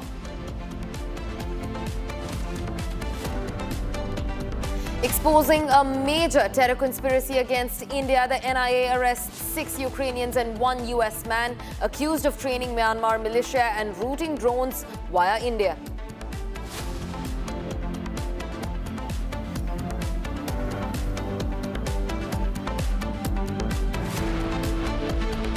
After Shivalik's second LPG carrier Nanda Devi arrives in India, third crude oil tanker Jaglad Ki docks tonight at 8 p.m.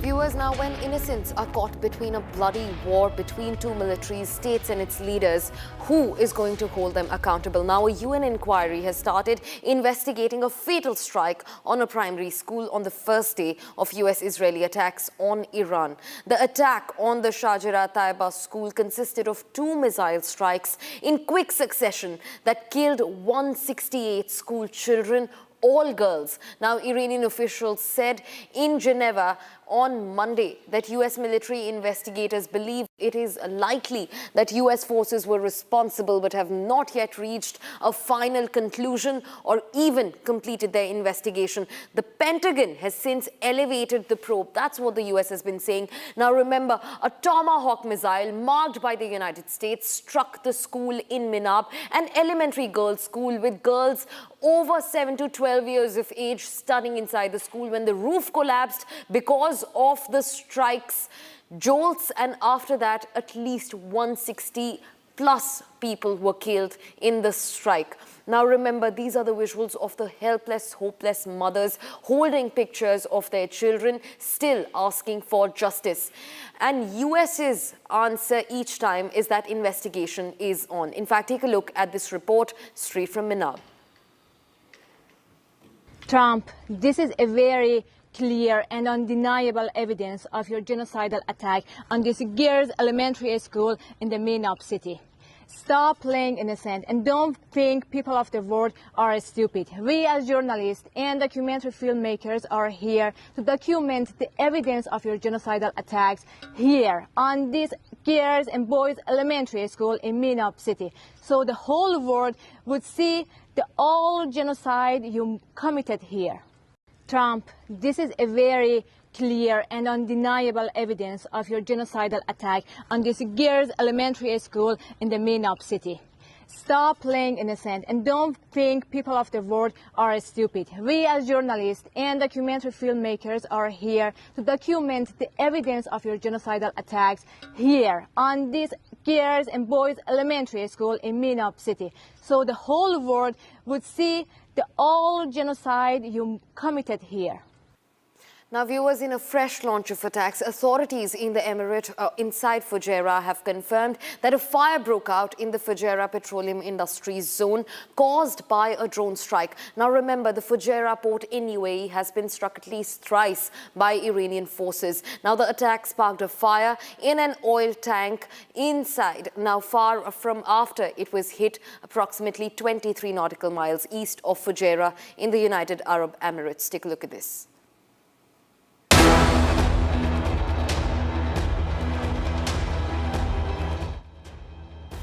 Authorities in the Emirate of Fujairah have confirmed that a drone attack sparked a significant fire within the Fujairah Petroleum Industries zone. Visuals show the site catching fire, although official statements confirmed that no injuries were reported despite the intensity of the flames.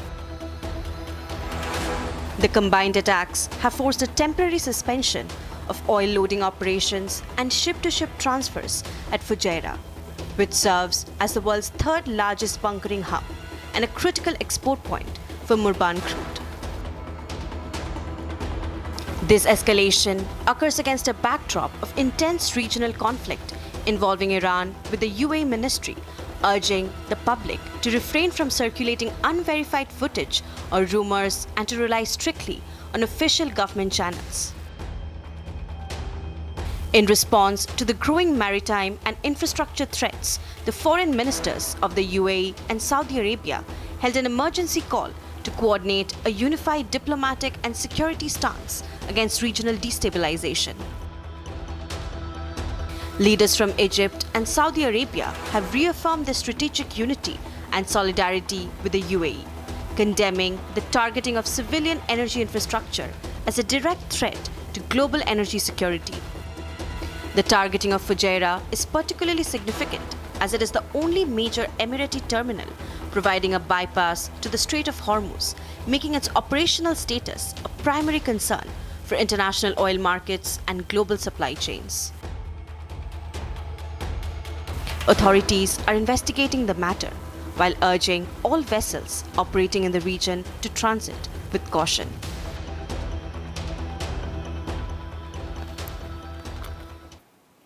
Viewers, now shifting focus to a fresh breaking development. The Israeli Foreign Minister Gideon Sa'ar has said that the Iranians are safer today after the Israeli Defense Forces eliminated Basij commander Ghulam Reza Soleimani and his deputy. In fact, he's also taken Ali Larijani's name. Now remember, Ali Larijani's fate, his state is not known yet. In fact, he said that Mojtaba Khamenei is still hiding, and he's thrown an open challenge at the newly elected Supreme Leader to show his face and come forward. That's the latest statement that's come in from Israel's Foreign Minister, where he said that the Iranians are safer today after the Israeli Defense Forces eliminated their Basij commander Ghulam Reza Soleimani and his deputy. In fact, he also took Ali Larijani's name. Now remember, Larijani, who is the National Security Council Secretary, one of the key figures in Iranian security fabric, in Iranian security apparatus, and he said that Mojtaba Khamenei is hiding. He's in fact thrown an open challenge at the newly elected Supreme Leader, asking him to show his face. That's the latest that's coming in from Israel.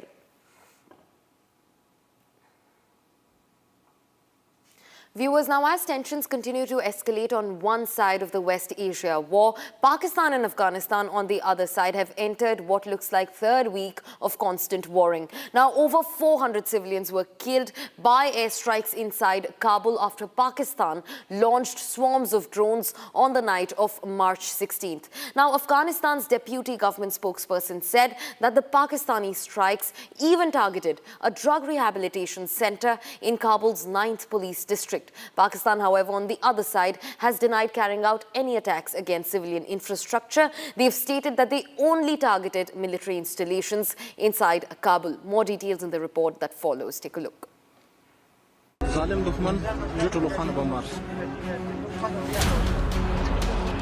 A bombardment in Kabul on the night of the 16th of March resulted in the death of over 400 people. The casualties were all civilians. Moreover, they were patients at a drug rehabilitation facility. Afghanistan has stated that Pakistan was responsible for the bombing that destroyed a rehabilitation center, killing 400 people and injuring 250 others. Take a look at these visuals of emergency teams trying to rescue people from the rubble.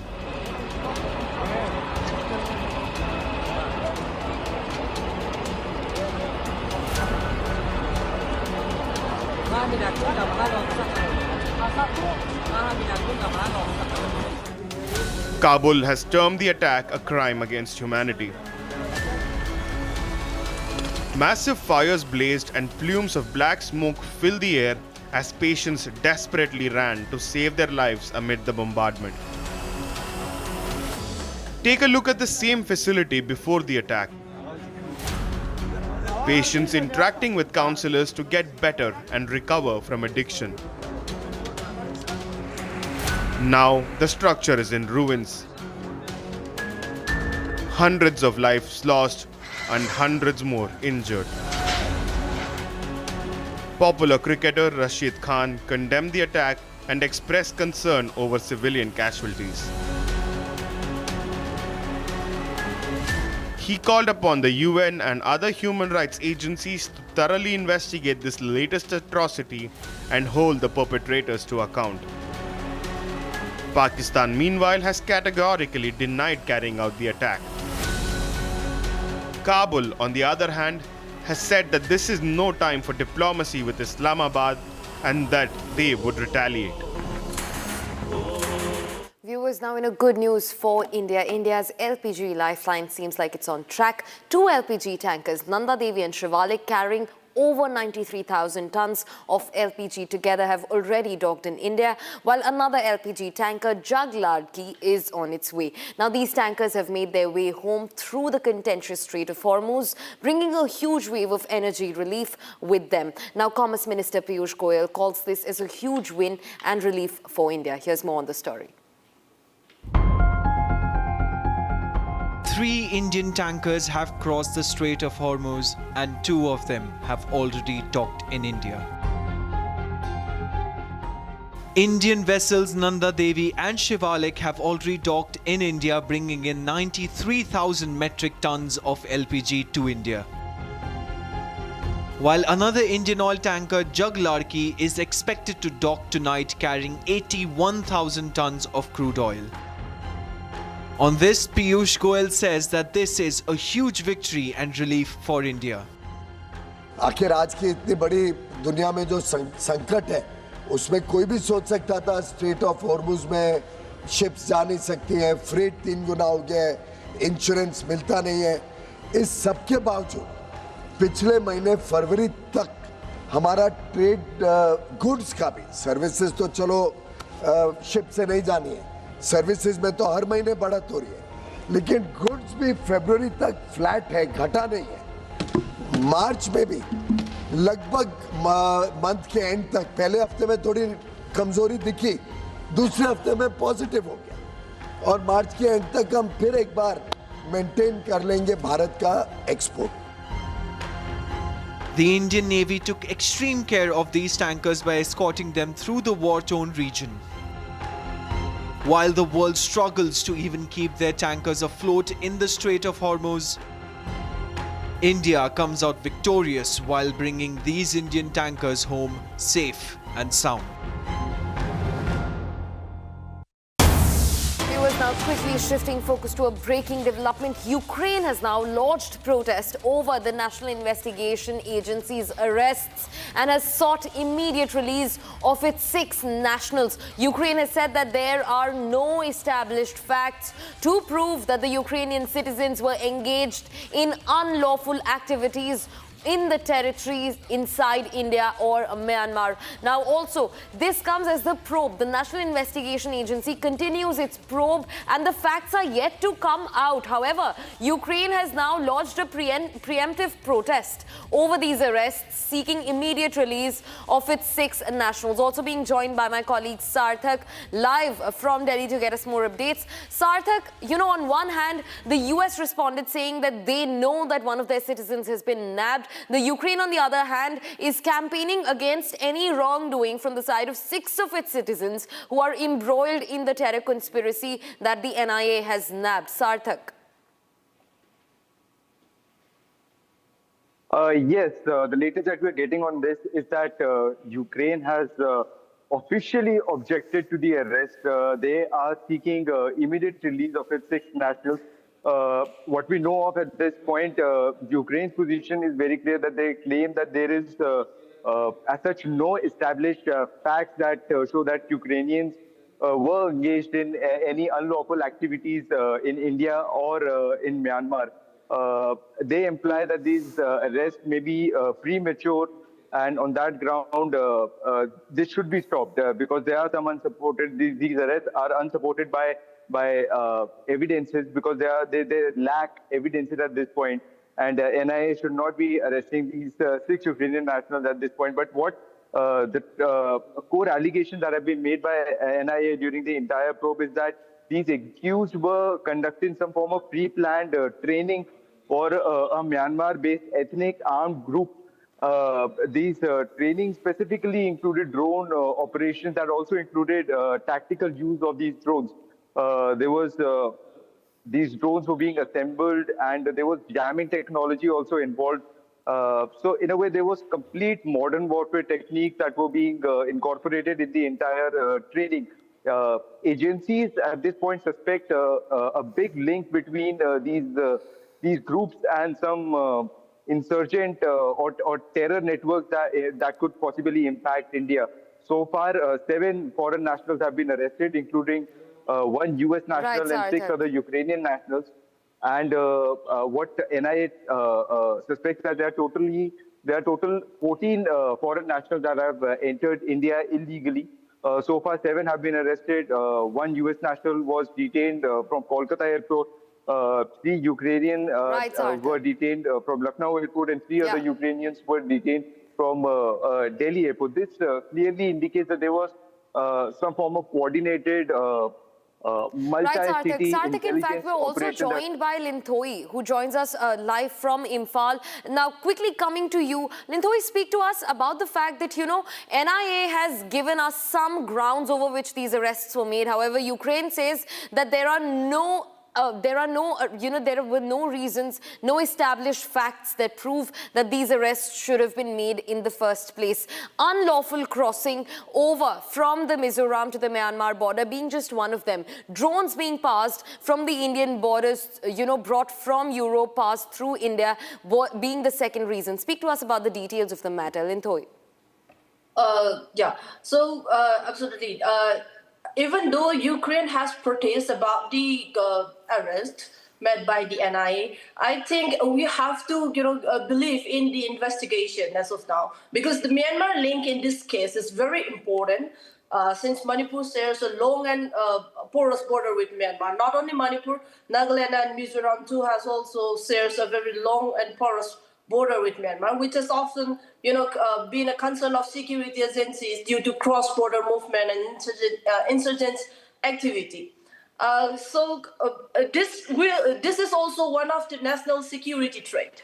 So, as per sources from different angles, the accused were in contact with ethnic armed groups based in Myanmar. And some of these are also, Manipuri citizens have believed that to have linked with bad insurgent outfits that have been active in Manipur. So naturally, this raises concern for the state too. So another worrying aspect is the use of drones. Obviously that is the drones. If these were being brought in, and routed through such networks, then they could potentially be used for surveillance or even carrying out attacks, which is a big security concern for sensitive areas in Manipur, Mizoram, and Nagaland. Because since Manipur, Mizoram, and Nagaland is located along the porous border of this Myanmar, so it should be, it is a high time to take necessary security measures. At this stage, agencies should also be looking into Manipur, whether Manipur was used as a route or if it was a possible target. Because according to NIA findings, that 6 Ukrainian and 1 American was used that Mizoram route to cross that Myanmar border. Right, Linthoi. Yeah.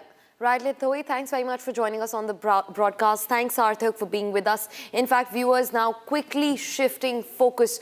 We're now going to talk about the US Embassy in Baghdad that has been struck once again amid the rising escalations in West Asia. Now, remember, just a day before, Iranian projectiles hit the embassy, completely bringing it to a standstill. In fact, they struck the helipad at the embassy. Now, this comes as Iran has vowed retaliation after the US military struck the Karg Island, the crown jewel of Iran, and struck multiple of their military targets inside the Karg Island. Take a look at this report.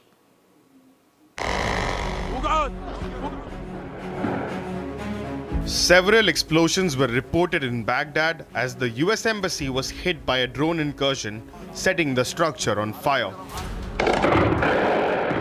US CRAM system intercepted the incoming drone attack targeting the embassy. An Iran-linked militia force in Iraq has claimed responsibility for the attack. The militia also released a drone video showing how they scouted the compound before carrying out the attack. According to an official, 3 drones and 4 rockets were used in the attack, with at least 1 drone crashing inside the compound. Recently, missile strikes also hit the helipad inside the heavily fortified embassy compound in Baghdad. This is the 3rd time the embassy has been targeted in the ongoing war. So far, US embassies, military bases, and oil infrastructure in the Gulf have been key targets of the Iranian retaliatory strikes. As the embassy was being hit, fresh drone attacks were also launched at the Fujairah Petroleum Industries Zone, setting the structure on fire. This comes after Iranian Foreign Minister Araghchi vowed to launch retaliatory strikes following heavy bombardment on Karg Island. Viewers, that's all that we could wrap in this edition of the News Bulletin. But don't go anywhere. On the other side, 7 to 8, with my colleague Ishita Mitra and myself, we give you a full roundup of the war inside West Asia and also a look into how Republic is reporting from ground zero over the attacks that jolted a Kabul hospital. We're getting you this and a lot more right after this short break. Stay tuned to Republic TV. R pure सूजी pasta उबालो मिलाओ और खाओ 8 minute में तैयार। क्या taste है सबका राजा हार्डकोर मसाला। यानी इस घर में कुछ है जो टूटता नहीं। ये पिलर कभी नहीं टूटेगा। रुंगटा स्टील TMT से बना। रुंगटा नहीं तो घर स्ट्रॉन्ग नहीं। रुंगटा स्टील TMT बार एकदम सॉलिड। प्यास बुझाए ठंडक लाए सबको भाई जीरा से MDH का जलजीरा जीरा से जीरा से असली रिफ्रेशिंग, असली स्वाद, असली मजा। MDH केसरिया से मन जोगी हुआ रे दिल झूमे देखो मतवारा हुआ रे केसरिया से मन जोगी हुआ। हर पल मनाओ केसरी त्योहार। विमल बोलो जुबान केसरी। थोड़े में ज्यादा स्वाद यही तो है इसकी खास बात। वाओ मामा क्या स्वाद है। अरे मेरे राजा। First we saw the people dying, the killings, and that's continuing, destruction of infrastructure, and now the economic impact. The economic impact will affect everybody across the world. You know, the price of LNG, cooking gas has already gone up. So it is a very serious problem. We're all going to suffer. So we all have to work to make sure it ends soon. And I hope that, led by our Prime Minister, etc., we will work on that. ठीक है मंटू भेज रहा है। ठीक है ना भेज रहा मंटू। नहीं तो तुम तो करेंगे। अरे अनुसरी होगा। हो गया।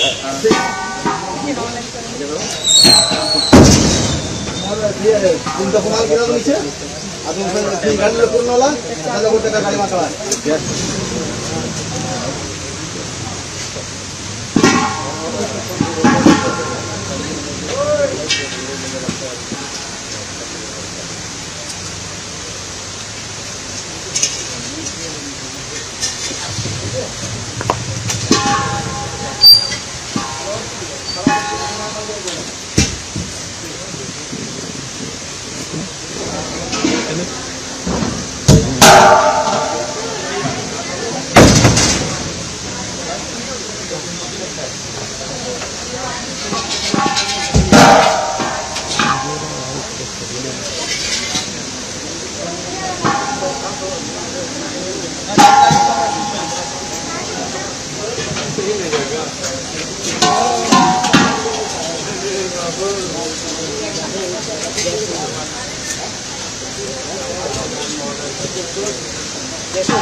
चमकी चाट से क्या बना है? सैंडविच लस्सी और छाछ हर घूंट में चमकी चाट।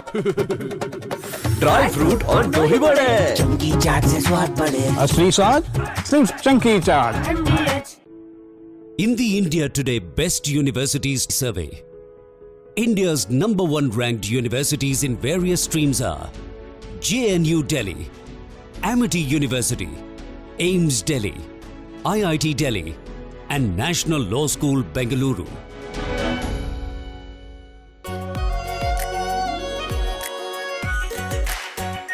Are pure shahi paneer masala, delicious, healthy every day.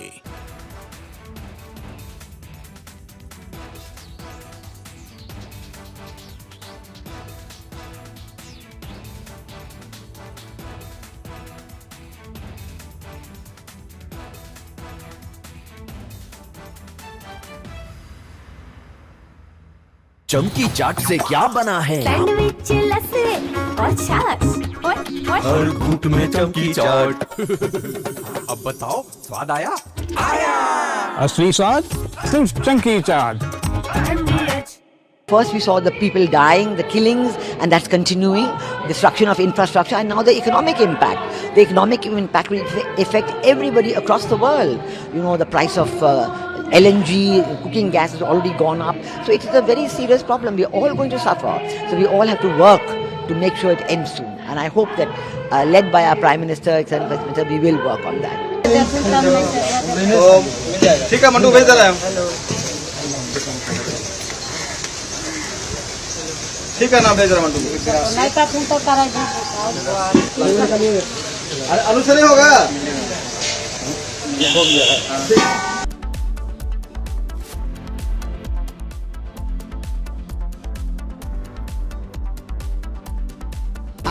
Pure सूजी पास्ता उबालो मिलाओ और खाओ 8 मिनट में तैयार क्या टेस्ट है सबका राजा are pure masala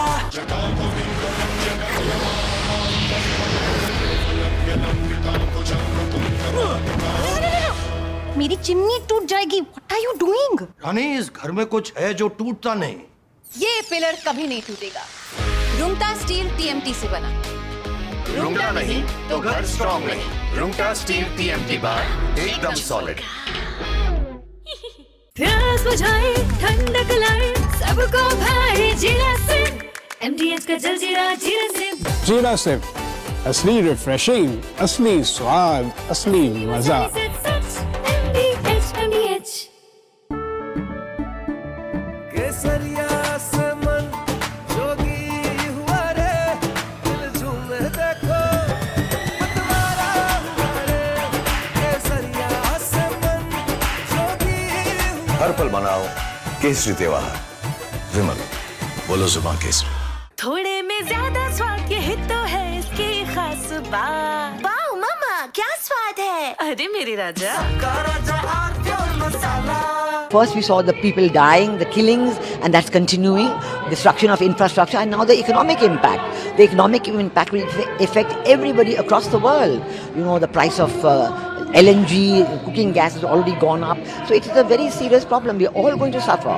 So we all have to work to make sure it ends soon. And I hope that, led by our Prime Minister, etc., we will work on that. ठीक है mandu भेज दे रहे हैं ठीक है ना भेज रहे मंडू अरे आलू से नहीं होगा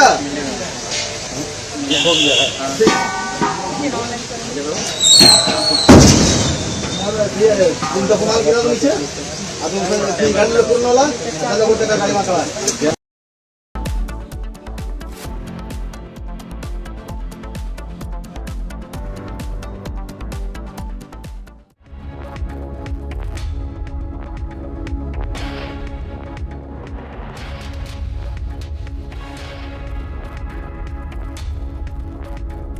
Hello and welcome viewers. You're watching our special coverage on the war in West Asia here at Republic, and the biggest escalation that has now come in the last 24 hours is the claim made by Israeli Defense Forces that Ali Larijani, the National Security Council Secretary of Iran, has been killed. Now there has been counterclaims made from the Iranian side as well, but no denial has come in. We'll get you all the updates, but first up, let's take a look at the headlines we're tracking for you at this hour.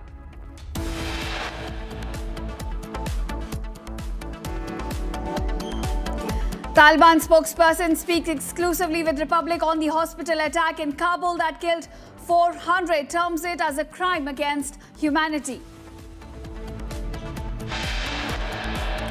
Republic reports from ground zero of the attack on a hospital in Kabul. The Afghan government terms the attack a slaughterhouse of dreams.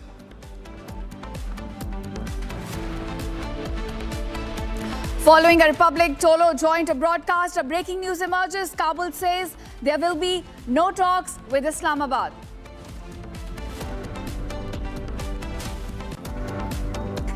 Israel claims the top Iranian commander, Gholam Reza Soleimani, the head of Basij unit for the past 6 years, now killed.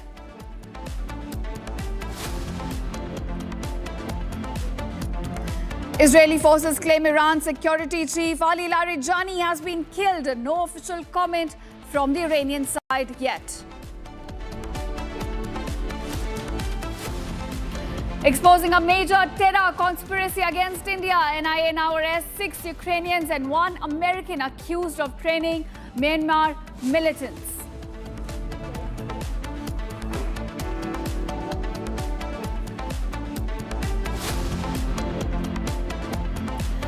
After Shivalik, a second LPG carrier Nanda Devi arrives in India. Third crude oil tanker Jaga Latki docks tonight at 8 p.m.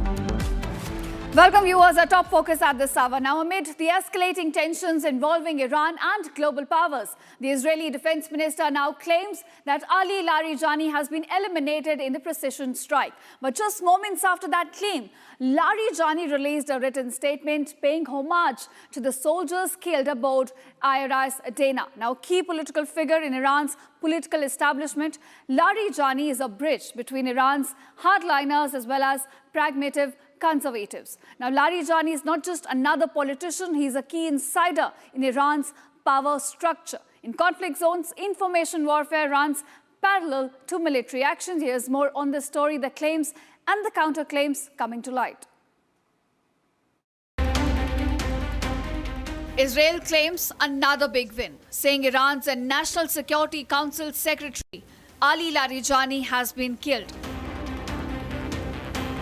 But just moments after the claim, Larijani releases a handwritten statement paying tribute to the Iranian soldiers killed in Iranian warship Dana. Claims and counterclaims now being made amid the war of attrition. Just a few days ago, there were rumors that Israeli Prime Minister Benjamin Netanyahu has been killed. Busting these rumors, Netanyahu released a video of him sipping coffee and claiming he was alive. It seems this is no longer just a war of missiles and munitions.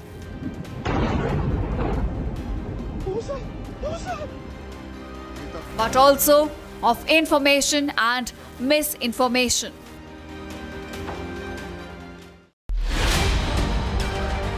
How has Taliban really responded to the strikes that were carried out late last night by the Pakistani Defense Forces? The Pakistani military regime airstrikes targeted at 2,000 bed drug addicts rehabilitation hospital in Kabul. 400 addicts who were under the treatment have been killed and more than 250 are injured. Bodies everywhere, the missing bodies of the victims all over the place. Government here also last night was Thelonious. He confirmed that they are going to avenge these attacks on civilians, and now there is no room left for diplomacy. This is the rooms that there is civilians have been injured in last night. The jets came and landed the bombs on the civilians' places, and that they are killed. It's more than 500 and hundreds are injured. All the hospital was burned and the hundreds of civilians were killed.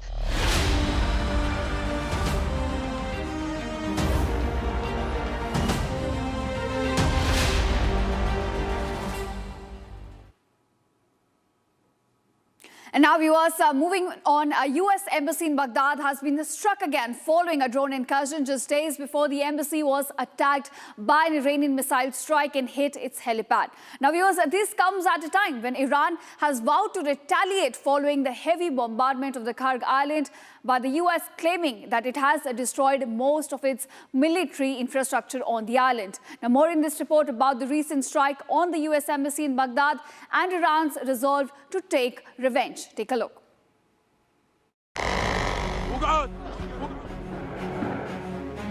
Several explosions were reported in Baghdad as the US embassy was hit by a drone incursion, setting the structure on fire.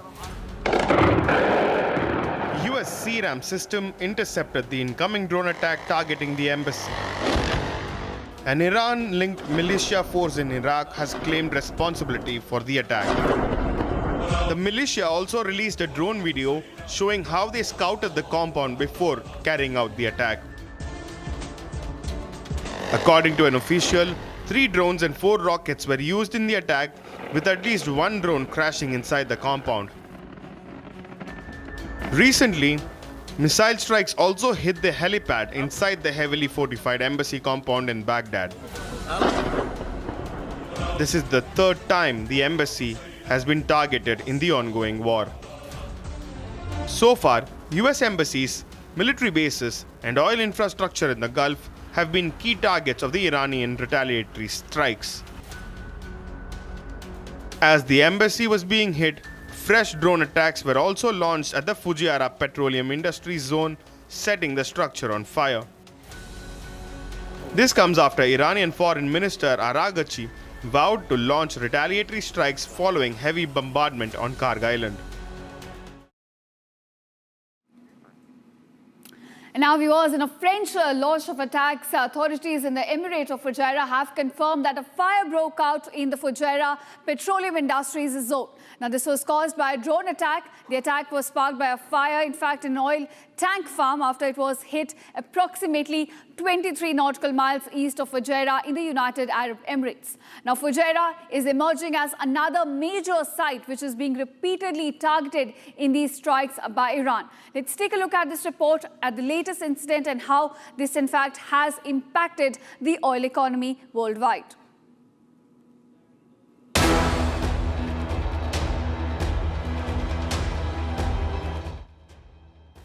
Authorities in the Emirate of Fujairah have confirmed that a drone attack sparked a significant fire within the Fujairah petroleum industry zone. Visuals show the site catching fire, although official statements confirmed that no injuries were reported despite the intensity of the flames. The combined attacks have forced a temporary suspension of oil loading operations and ship-to-ship transfers at Fujairah, which serves as the world's 3rd largest bunkering hub and a critical export point for Murban crude. This escalation occurs against a backdrop of intense regional conflict involving Iran, with the UAE ministry urging the public to refrain from circulating unverified footage or rumors and to rely strictly on official government channels. In response to the growing maritime and infrastructure threats, the foreign ministers of the UAE and Saudi Arabia held an emergency call to coordinate a unified diplomatic and security stance against regional destabilization. Leaders from Egypt and Saudi Arabia have reaffirmed their strategic unity and solidarity with the UAE, condemning the targeting of civilian energy infrastructure as a direct threat to global energy security. The targeting of Fujairah is particularly significant as it is the only major Emirati terminal providing a bypass to the Strait of Hormuz, making its operational status a primary concern for international oil markets and global supply chains. Authorities are investigating the matter while urging all vessels operating in the region to transit with caution.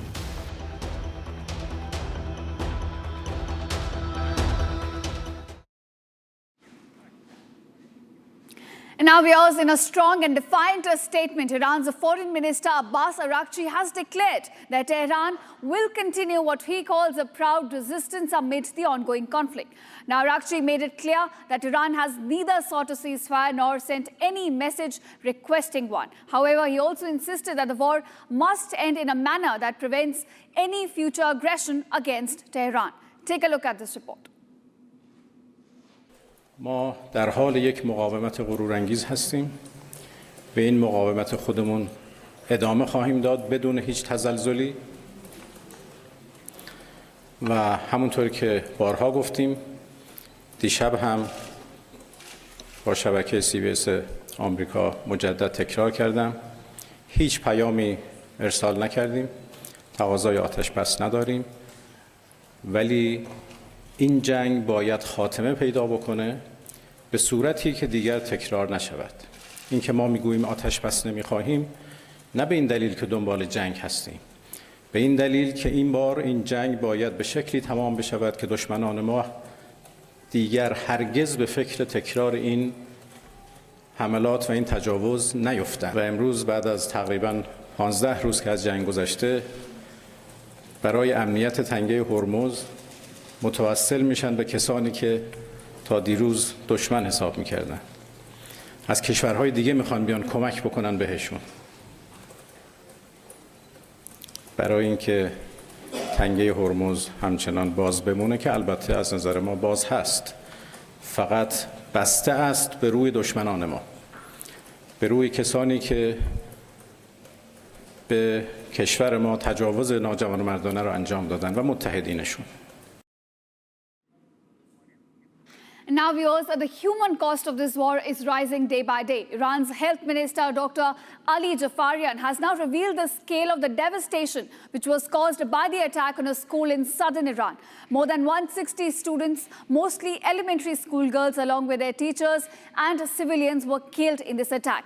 Now, this attack was carried on February 28th as part of the preemptive strikes carried out by US and Israel, and the school in Minab was hit directly. We'll get you all the details from inside Iran on this. Take a look. Dr. Jafarian, thank you very much for taking the time to speak with CGTN.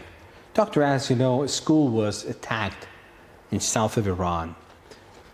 What is the Ministry of Health of Iran doing for the survivors of this attack and also their families?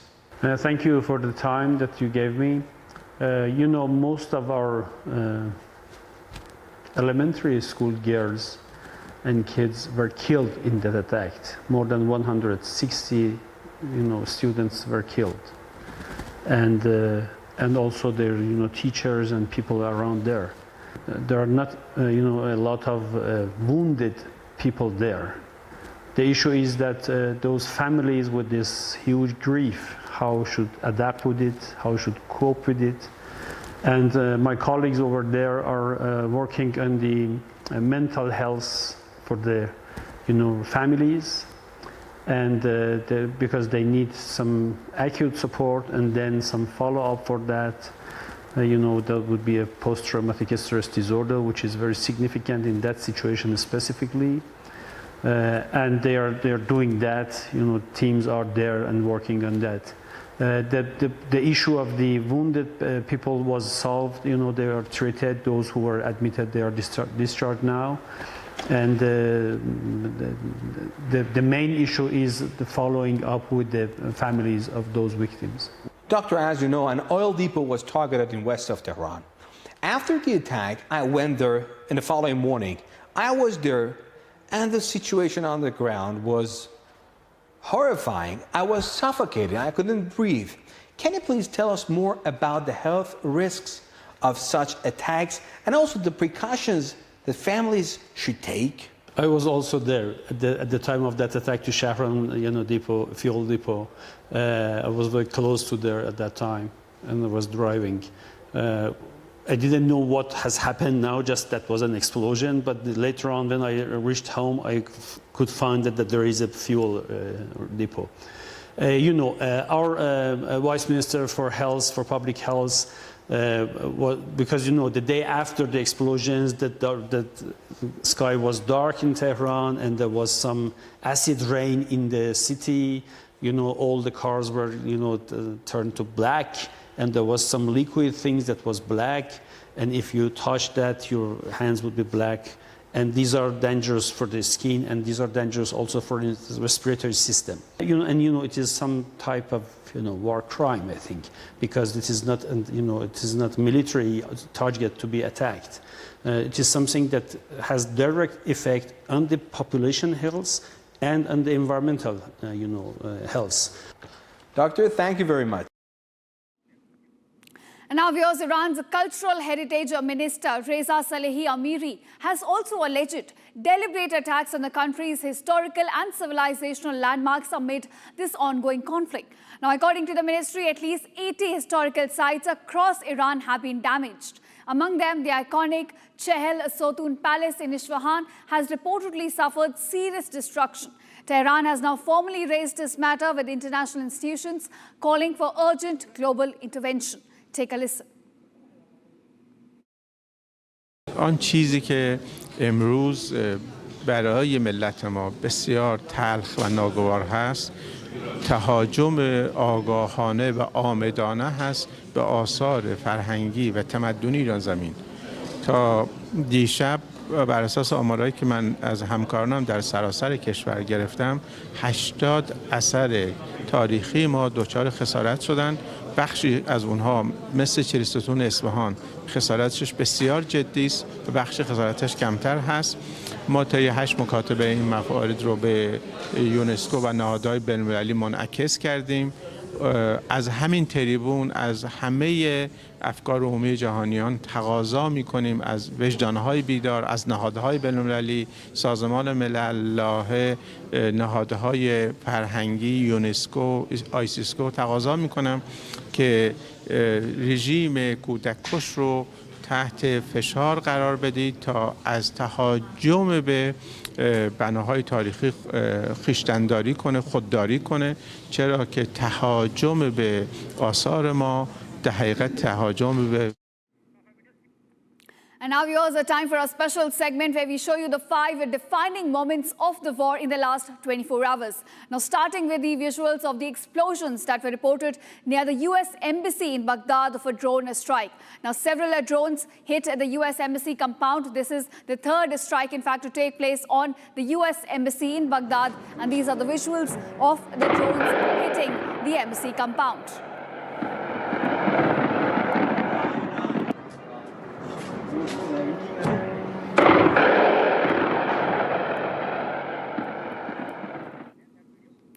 Now viewers, on your screen is another video showing you a different angle of the visuals of the drone attacks which were launched by Iran towards the US Embassy in Baghdad. Now it's the same attack but from a different angle. Video showing you the attack right now. It's been captured from a different angle of the same attack that took place near the US Embassy in Baghdad.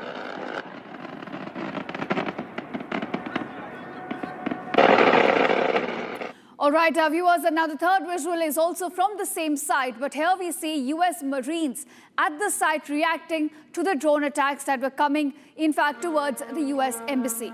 You can see how the Marines, in fact, are reacting to these attacks as drones start striking at the US Embassy compound in Baghdad, one after the other.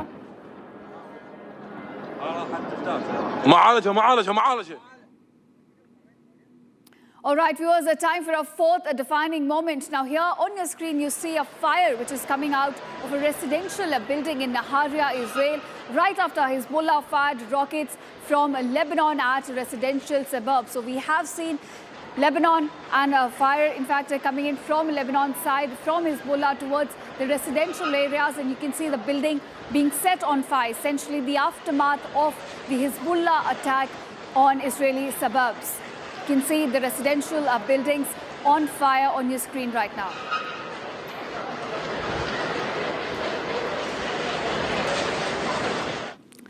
And now viewers, at the fifth visual, this is from Beirut, Lebanon, at the capital city, which was